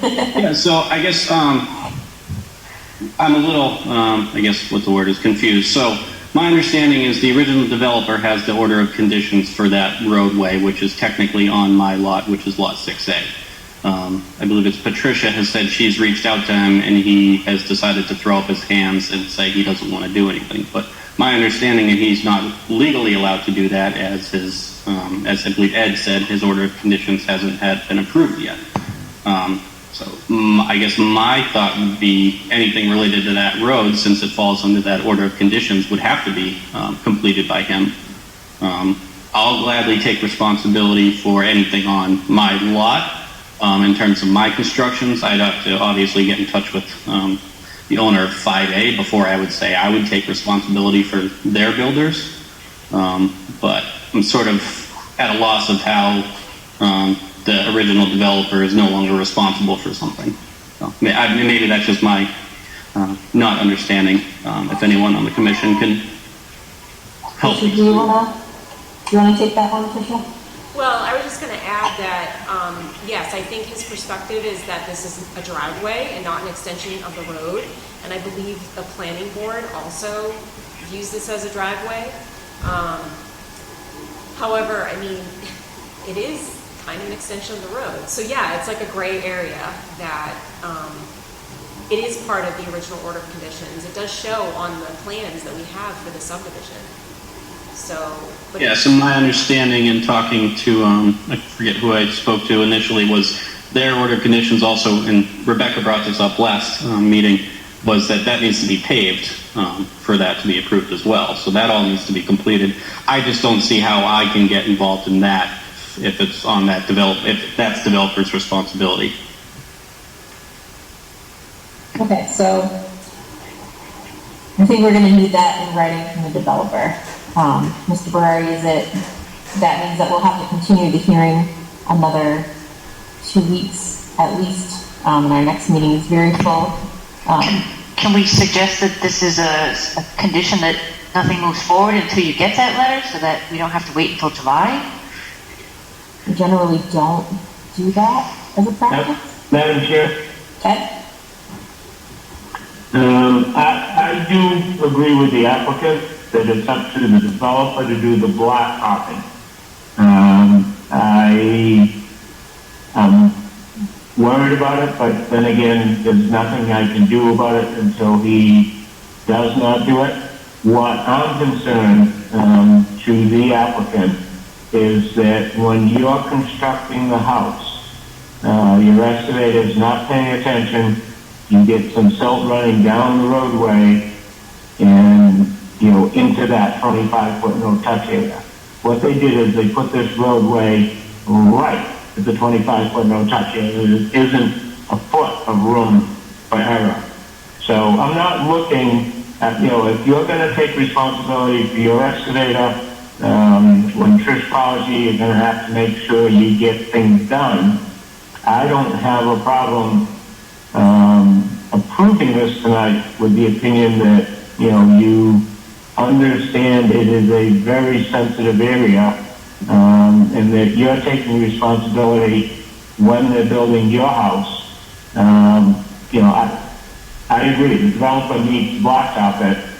Why he hasn't yet still begs the question, but I guess I'm not looking for you to say that you blacktop. I'm looking for you to, actually, it would be nice to have some type of stone tracking pad where your driveway splits off from the common driveway, or even at the common driveway. If it was 25 feet either side of where the cursor is sitting right now, if you're looking at it, that would be very nice, because anything that would go down that driveway would be caught. So, I think that the tracking pad being there and the guardrail, and, I think the guardrail probably should be 25 feet or longer either side of that crossing both ways. Can I ask a question? If we want the guardrail there, we can't approve this tonight because it won't be anywhere on any plan. Is that true? That makes sense? Yes. Okay. And yes, Ed, this is Douglas Brady. I completely understand what you're saying, and I will absolutely take responsibility for making sure that this silt fence protection is in place. Anytime any equipment, excavators, delivery trucks, anything like that, only, and as you stated, only for Lot 6A. My only comment was I can't, speak for the owner of Lot 5A who shares this driveway. I completely agree with what you said. Thank you. Madam Chair, I know that I've always had a little bit of a different opinion on this, and this has been kicking around for a long time. And I understand time is of the essence on a lot of these things, but I think if we put them in as a condition and say that, they have to get a plan to Trish before such time as the order of conditions is released, I wouldn't have a problem, but that's just me. So the issue there has always been that the plan of record is what we have approved at the meeting, and that's what the developer gets, and that's what they use to develop. I can cite a specific example of the house next door to mine where a board approved a plan, and it approved revisions to the plan as order of conditions, and then a dumpster ended up right next to my house. So we're doing our best to try to prevent that happening for people. So that's why we want everything on the plan.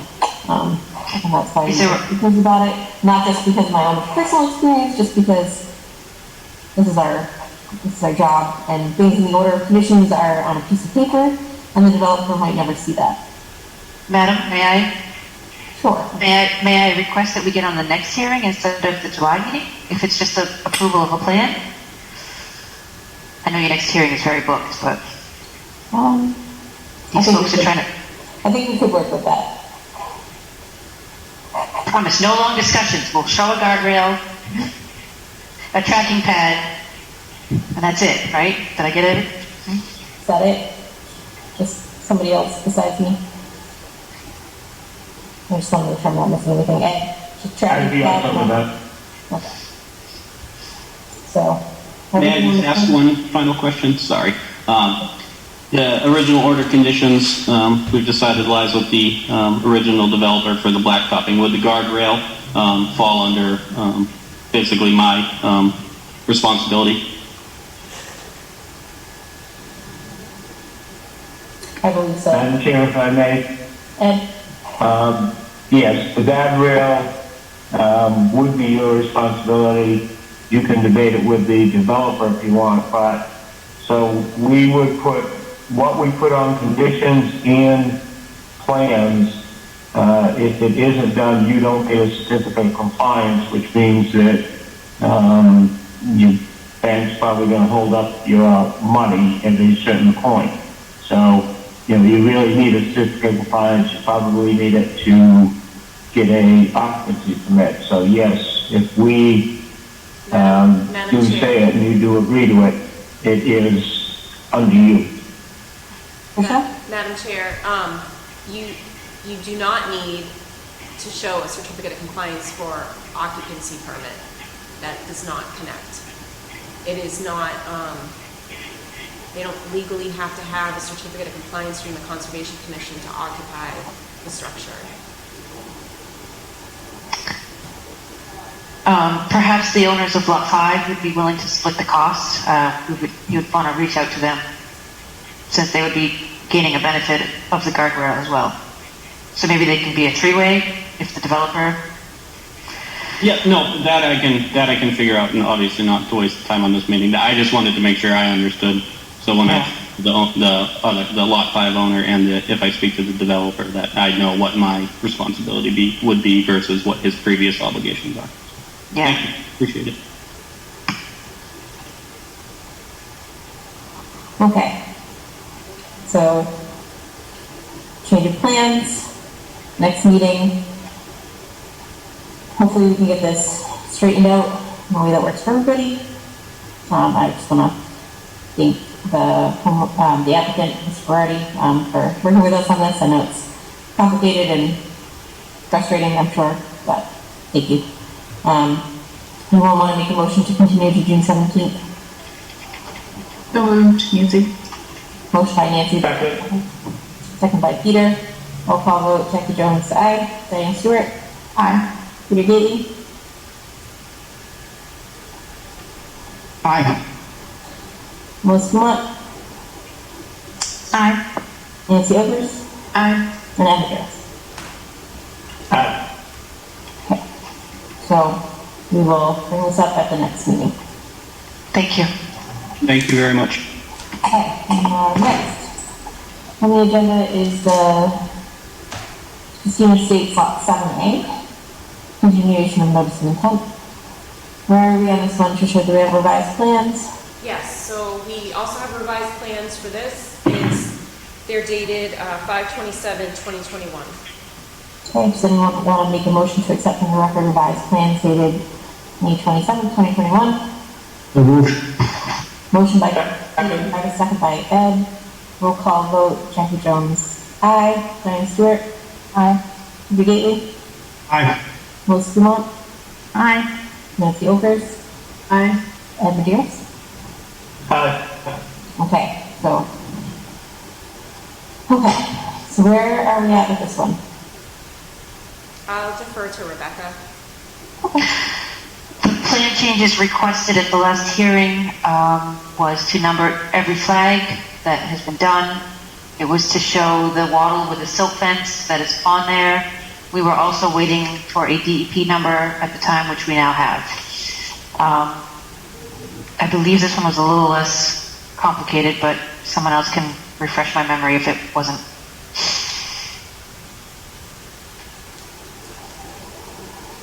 Sounds familiar.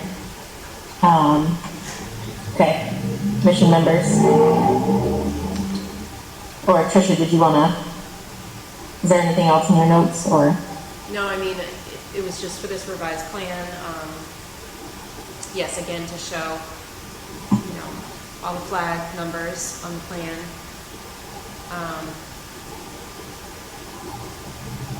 So pretty straightforward. Okay, great. Okay, instead of person by person, I'm gonna just ask any commissioners have any questions. Shaking heads, not hearing any. Okay, any members of the public here for lot 7A? No? No, okay. Doesn't sound like we have any additional concerns or needs. What does the commission want to do?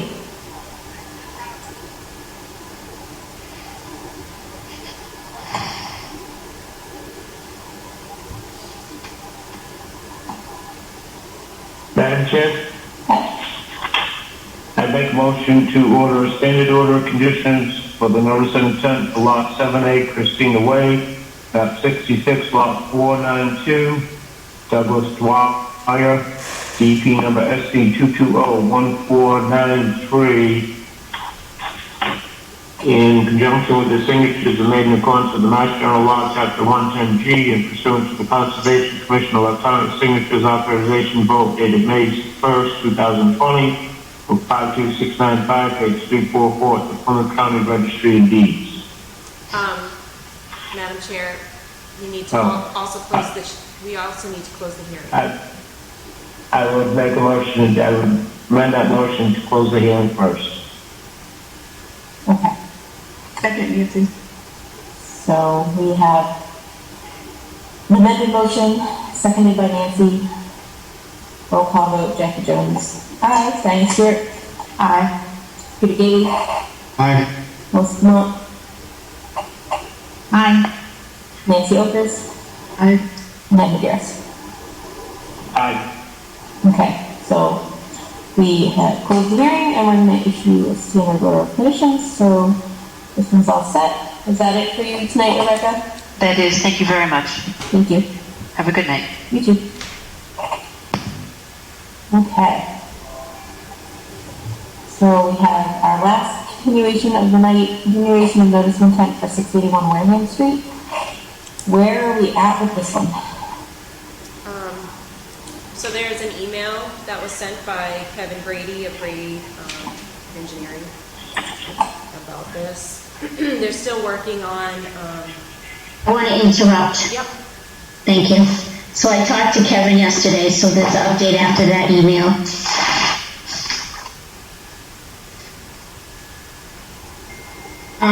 So Kevin talked to Floyd, that was the applicant owner, and he said that his soon-to-be ex-wife will be the one that is the owner for this lot. He was the applicant, so it's going to be the ex-wife now. They are hiring Kevin Brady to continue on with this. She's going to contact Kevin to represent her, which they've kind of discussed. And he's asking the commission at this point if they will send out for a peer review quotes to move forward. Okay, so if I'm remembering correctly, we had asked for some sort of deeper explanation as to why this issue hadn't been addressed yet. Sounds like we did get that information, and from what I'm reading in this email, it's also in writing. I am still hesitant to do quotes for this one because our quotes expired last time, and that's work for the office that I'm not sure I'm comfortable having them do again. But I'm going to go commissioner by commissioner on this one, see where everybody stands. Okay? Diane? I agree with you. I don't want the office to do the work to, get quotes, and then, the peer reviewers, do the work to write up the quote if they're just going to expire again, because they only get for 30 days, right? So I would prefer if somebody, the applicant attended the meeting and confirmed that yes, they intend to move forward with this, on the record. I don't know if that's the best way to do it or not, but it'd be nice to have some assurance that they're going to move forward with it once we get the quotes. Is there an applicant or anyone representing the project on the line tonight that wishes to say anything about that? I don't believe he was going to attend. Okay. Peter? Oh, Diane, are you all set? Okay. Peter? Yeah, Diane had a good point there. I agree with her to get the applicant or the new applicant, whoever it may be, to come before us and say, yes, I'm sincere, let's move ahead with it. And once we get that assurance, then let's run with it. Hello? Cool. Hi, are you representing the... I'm Charlotte. Okay. Hi. I was just listening. This was actually, we had put in a request to just have this continued because of the ongoing issues that I'm having with Floyd and Brady. Brady has not informed me. I just this afternoon received any information about what's been going on this lot and what still needs to be done. And I haven't had a chance to review that with my attorney yet. Okay. So if we continue at this point, it would likely be July 15th. I believe Grady had requested quotes, and that's what we were just talking about. But if you're right, hold off on that, we can definitely hold off on that. I would definitely. I don't even know what a peer review is. So. Okay. Just what happened there is something that is a violation of the Wetlands Protection Act, and it needs to be addressed sooner rather than later. So it's a serious issue, and it's in our books, it's been dragging on for quite some time, and we'd like to see it addressed sooner rather than later. I have to subpoena Grady to give me any information. I've been completely left out of this entire process. Okay, so we are willing to give you some time to catch up, but I just wanted to have it on the record that it is a serious issue that we would like to see addressed. Absolutely. Absolutely. I just need to, educate myself on what actually is happening, what still needs to be done, costs, and... Okay. Okay. Any other commissioners have any questions for Cheryl, or are we comfortable continuing? Madam Chair? Melissa? Normally, because it's been continuing for so long, I wouldn't recommend it, but seeing as how it's being taken seriously now, we have an actual person here aware of it. Thank you, Cheryl, for coming. I do support continuing it because of the sensitivity of the nature, but it is something that needs to be handled as soon as possible and worked out between whoever owns it now. Also, Lloyd's never the owner. Okay. Well, whoever is taking responsibility now does need to be addressed as soon as you can, because this is ongoing and the stuff needs to be taken care of. Yep. And I do appreciate you coming and responding to the letters or whatever notification you got. Yep. So I am supportive of continuing this. Okay.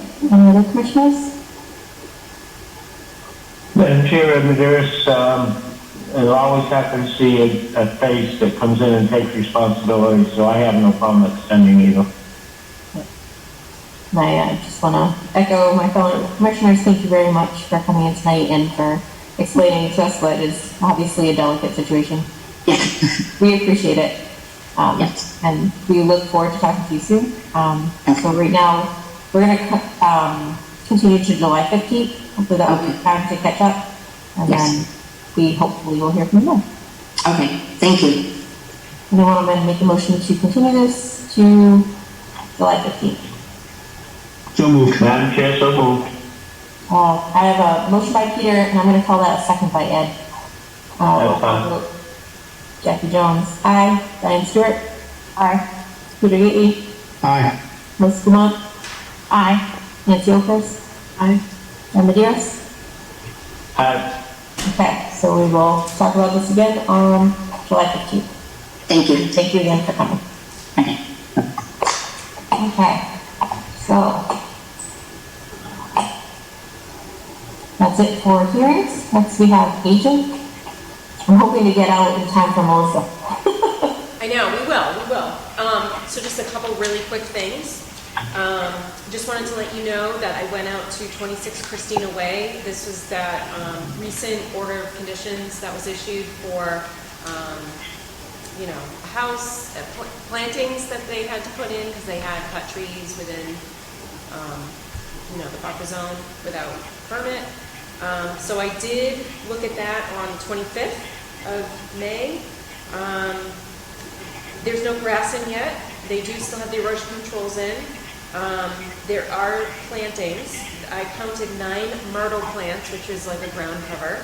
I counted 11 white pine saplings. I counted 10 American holly bushes. and 5 low bush blueberries. So there are pictures in Dropbox.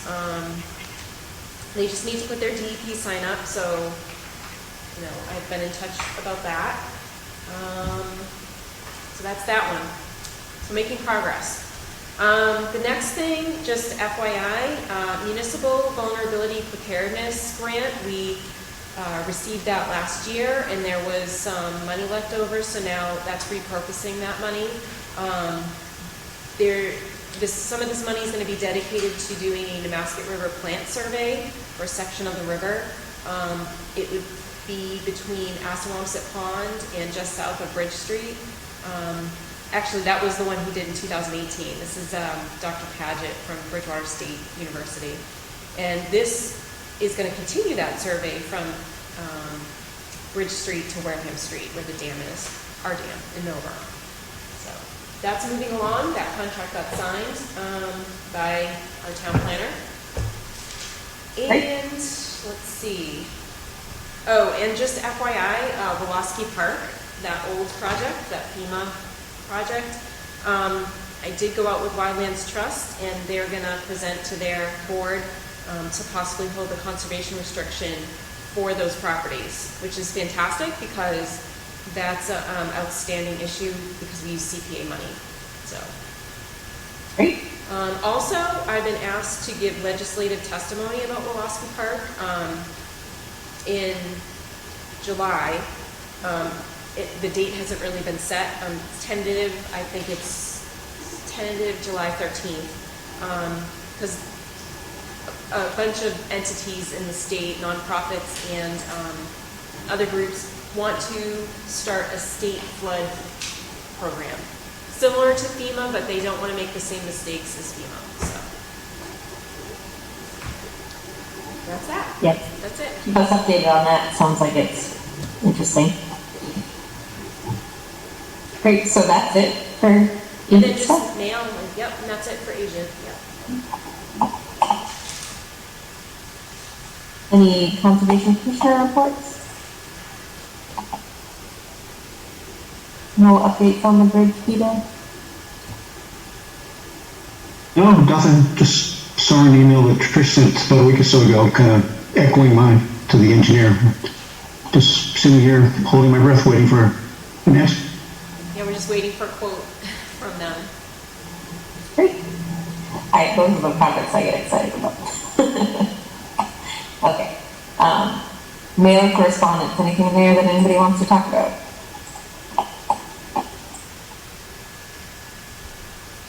I just have one thing to announce on that. We are now getting 3 copies of Northern Woodlands magazine. Well, one of them is the last issue from when I purchased it for the commission, but we've got 2 other copies because of the DCR stewardship, forestry stewardship program. So if anyone wants to borrow it, just let us know. What's the recipe this month? I don't think there is. I haven't really looked through it. I haven't had time, but I'll see if there's a recipe. Yeah.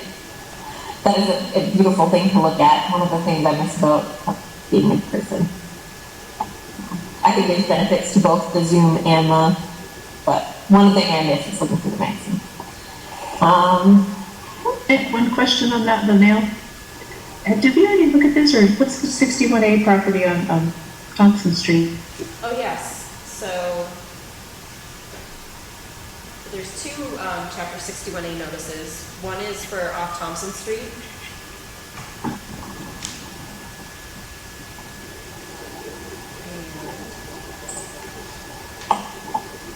And the other one is off Rocky Gutter Street.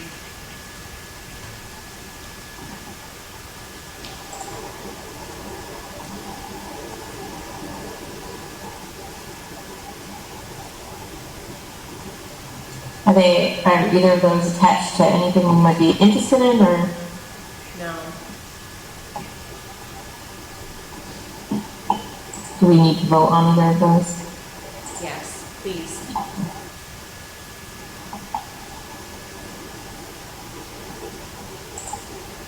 Anyone want to make a motion?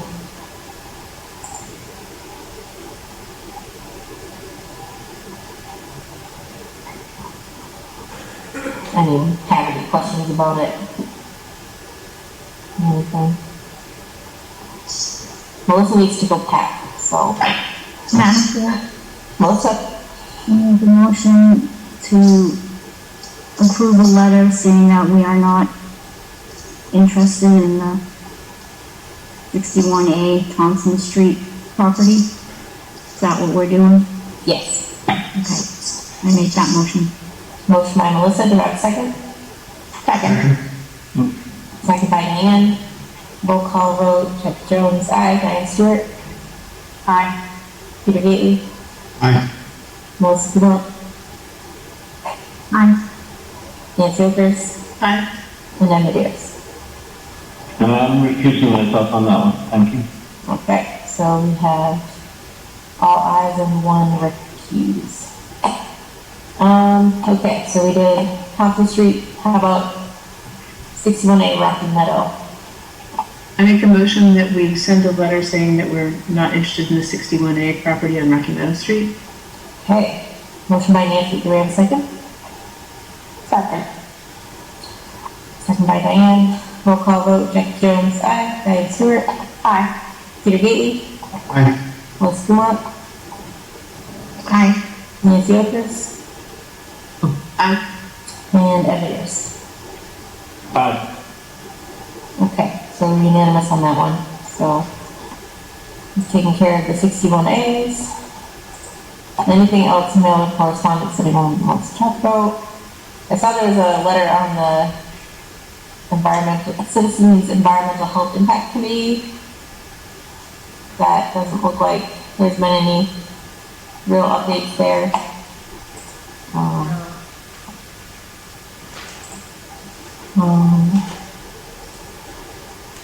There's a letter from Dave Kavanaugh, or an email from Dave Kavanaugh about the ongoing issues at Oliver Mill. Since that stuff is still kind of up in the air. Yeah, there was some Facebook discussion that he forwarded to us.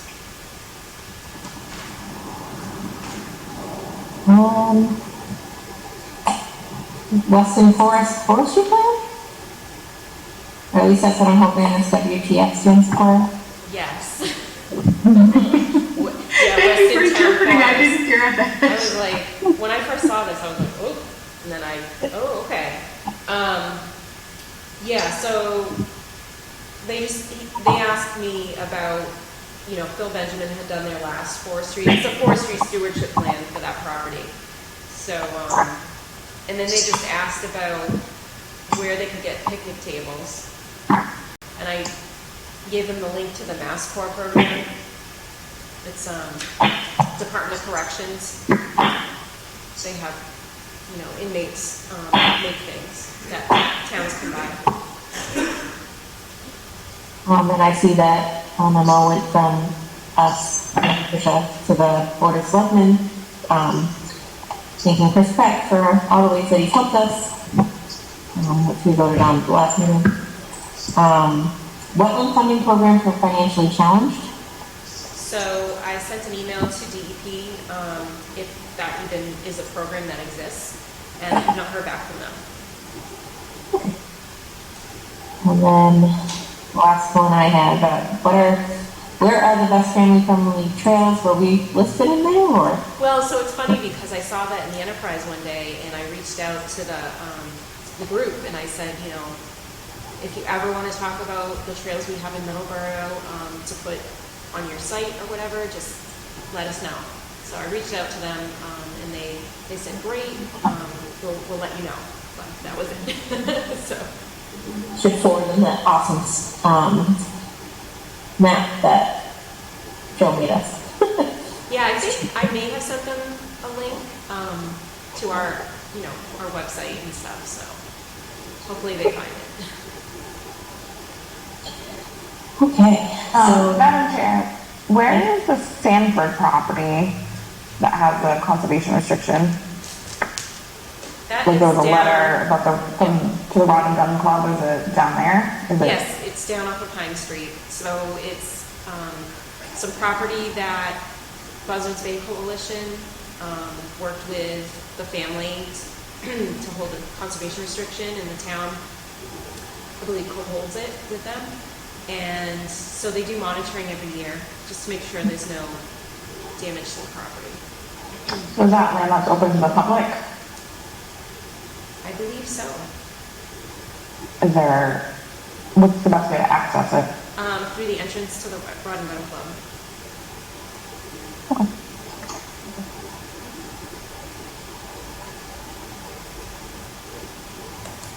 Madam Chair, Melissa?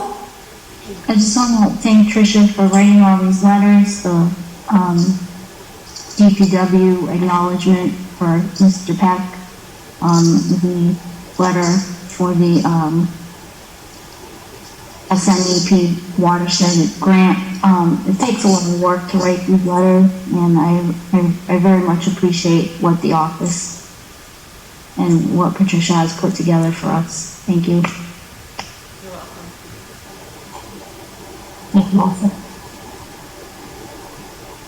We have a very hard-working office. You guys should come and sit sometime and watch us. It's crazy in there. It's crazy. It's a small office, too. It's a small office, and it's nonstop. I mean, it's really fast-paced environment. Let's put it that way. The sheer number of hearings alone, I'm sure. And just That's busy and phone calls, and now more people are coming by physically. So yeah, busy. okay. So last on the agenda, we have election of officers. Are we prepared to do that tonight? We are missing Adam. I would recommend that you hold off on this, Jackie. The town manager has not recommended reappointment of Nancy or Adam. And hopefully it'll happen Monday when they have the Board of Selectmen meeting. He called and asked me some questions. So hopefully it'll happen Monday. And then next week you can do your, next meeting you can do your elections. I can put it, if you decide to do it that way. If you want to take your chance, you can do it tonight. It's up to you. But if you want to do it the June 17th meeting, if you want to do the elections at the beginning of the night, and then the current chair can hold it, and you just, when you make the motion, whoever you decide, and just make the motion that it would become effective like 11:59 p.m. on the June 17th. So they would take over running the next meeting, July meeting. Okay. Our next meeting is, as far as I know, is fully in person, correct? Yes, it is. I mean, do we have any reason to suspect that the town manager is not going to reappoint Nancy or Adam? Wait, when you say not recommend, like, you just didn't take any action yet, right? It's not like he's affirmatively not recommending them. What's kind of a contentious CPC meeting? I'm just saying. You're causing controversy, Nancy. That's a CPC issue, not a conservation issue. Out of everybody in this group, I wouldn't have pegged you to be the troublemaker. You never know. That's good. Jackie, if you have concerns about being there in person on the 17th, I don't mind chairing that meeting if you are not going to be there. Not volunteering to be the chair going forward, but I don't mind stepping in just for that day. I might take you up on that. About discussing my personal health issues, I don't expect to be fully vaccinated at that point, so it might be kind of difficult to chair a meeting in that scenario. So, yeah, I might take you up on that, Diane. And it may change also, Jackie, when if that petition goes through, I'll have to change the agenda as soon as I know, and then you can still everybody goes to the town hall, you can stay home and just do the Zoom that way. Hybrid, I'm wondering if that would be hard for people. I know sometimes there's some acoustic issues in that room. And I'm not sure if it would be set up for partial remote. They're doing it in other they've done it with other groups. The zoning board and the planning board have been doing that. I think planning board is going, I'm not positive, but I think they're going all into the town hall, but they were all a few of them were doing just both. I know zoning board was because I was helping cover those meetings, so a Did it run smoothly? stayed home. I'm sorry? Did it run smoothly, or was it hard? Well, as smooth as it could, yes. Yeah. It might be tricky if the chair is like not in the room, that's all. And everybody else is. Maybe any worse than Zoom. What was that, Peter? It couldn't be any worse than Zoom alone. I would like to think I run a very clean Zoom meeting, Peter. You do. You do. Yeah. It's up to you if you want to take a chance and take the vote, and then if for some reason Adam or Nancy do not get reappointed, then we'd have to do another vote if they become one of the positions. It's up to you if you want to take the vote tonight.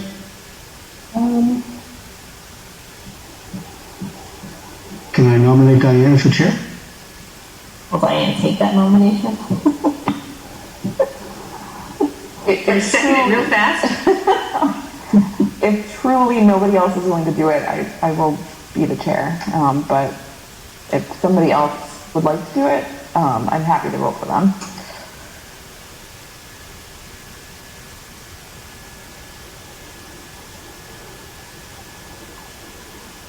Maybe we'll hold off one more meeting and then people can think about it. I obviously think Diane would be an excellent chair, but if she's not enthusiastic about it, Nancy or Melissa, I think, would also make fantastic chairs. Actually, anyone on this entire commission would make a fantastic chair. So put some good thought into it. If anybody has any questions for me about what the side of it looks like, and I'm pretty transparent, so I think you guys know. But if we vote on chair tonight, does that mean if we can do a hybrid meeting for the next meeting, then Jackie would be able to join in? Absolutely. Yeah, absolutely. Okay. I mean, we can pick. I mean, if that's a nomination, I'll accept the nomination if you want to do it that way. Okay, so we have a nomination for Diane. I have a second from Ed and Nancy. Can I double second? So we'll go with Ed. I think he's a little bit quicker. Do we take a roll call vote? Is that the next step? Yes, please. Oh, wow, since we've done elections. Okay. Jackie Jones, a very enthusiastic aye. Diane? Can you vote for yourself? Yeah, okay. Peter Daly. Even more enthusiastic. Vote for Diane. Competition. Melissa Dumont. I appreciate that, Diane. I'm a little scared to throw myself in there. I'm still learning. I'm very clumsy with this, so as much as I would like to offer that, I can't. So aye for you, Diane. Thank you. Thank you, Melissa. Nancy?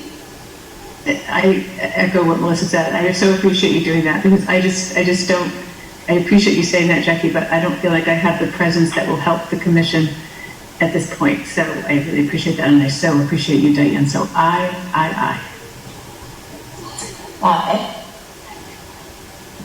I think she would make a wonderful chair, so I would certainly vote aye. Okay, so we're unanimous on that. Diane definitely has experience with not only the commission, but chairing other difficult boards. I mean, I really only have experience chairing very dramatic boards, so I don't know how. This is a very dramatic for you. But very, very, very happy to hand the chair over to Diane, and just wanted to thank everybody for all your patience with me, and thanks especially to Diane for doing this for me tonight. So. Jackie, thank you for doing the chair. Yeah, exactly. You did such a good job in the past year, so we appreciate, especially through the remote and everything. It's so hard to get used to. I'm gonna miss my pajama bottoms, but it'll be fun.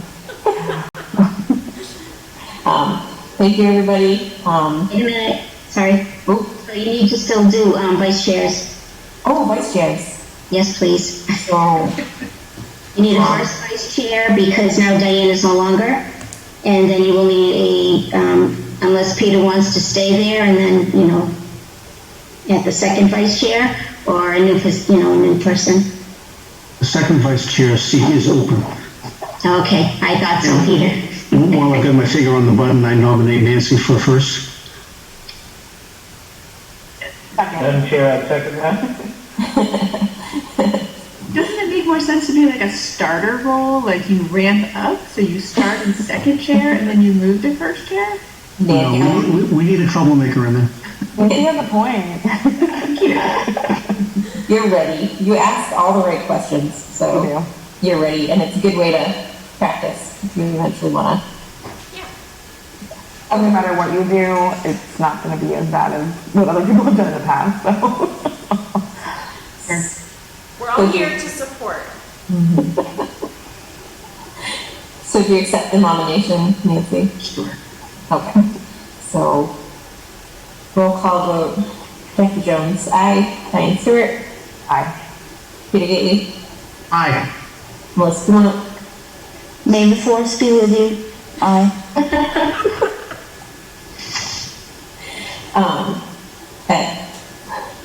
Aye. Okay, so Nancy. So we have a first vice chair, now we need a second.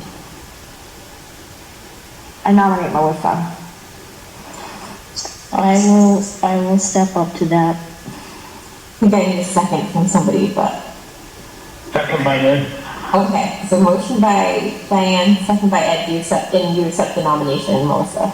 Yeah. So, I heard that. So let's do a roll call vote. Jackie Jones, aye. Diane Stewart, Aye. Peter Gately, Aye. Melissa Dumont, Aye. Nancy Opus, Aye. and Ed Williams. Aye. Okay, great. So we have new officers. Thank you, everybody, for stepping up and. Diane, stay really healthy. Vacations are optional throughout the year. Just, steady course. That's all I'm saying. I'm very much looking forward to the next meeting with Diane as the chair. So I feel like maybe around February, Nancy and I will take a vacation together. No, you guys both have to stay very healthy and no synchronized vacations. Okay. Thank you. Thanks again. You get a Okay. vote to adjourn. So my last time adjourning the meeting. So thank you again to everybody for everything, and thank you to the office for being very, very patient with me. No, thank you so much, Jackie. Especially doing this through COVID, this has been, you've done an amazing job, adapting to all of this. Thank you. I feel like I've spent a lot of time on Zoom, so. Yeah, you're zoomed out. Okay, thank you everybody again. We have to do a roll call to adjourn. I should know this by now, but, okay. Yes, one more time. And make a motion to adjourn. Second. Motion by Nancy, second by Diane. Roll call vote. Jackie Jones, aye. Diane Stewart, aye. Peter Gately, Aye. Melissa Dumont, Aye. Nancy Opus, Aye. and Ed Garris. Aye. Okay. Good night, everybody. Be safe, everybody. Take care. Good night. Stay well.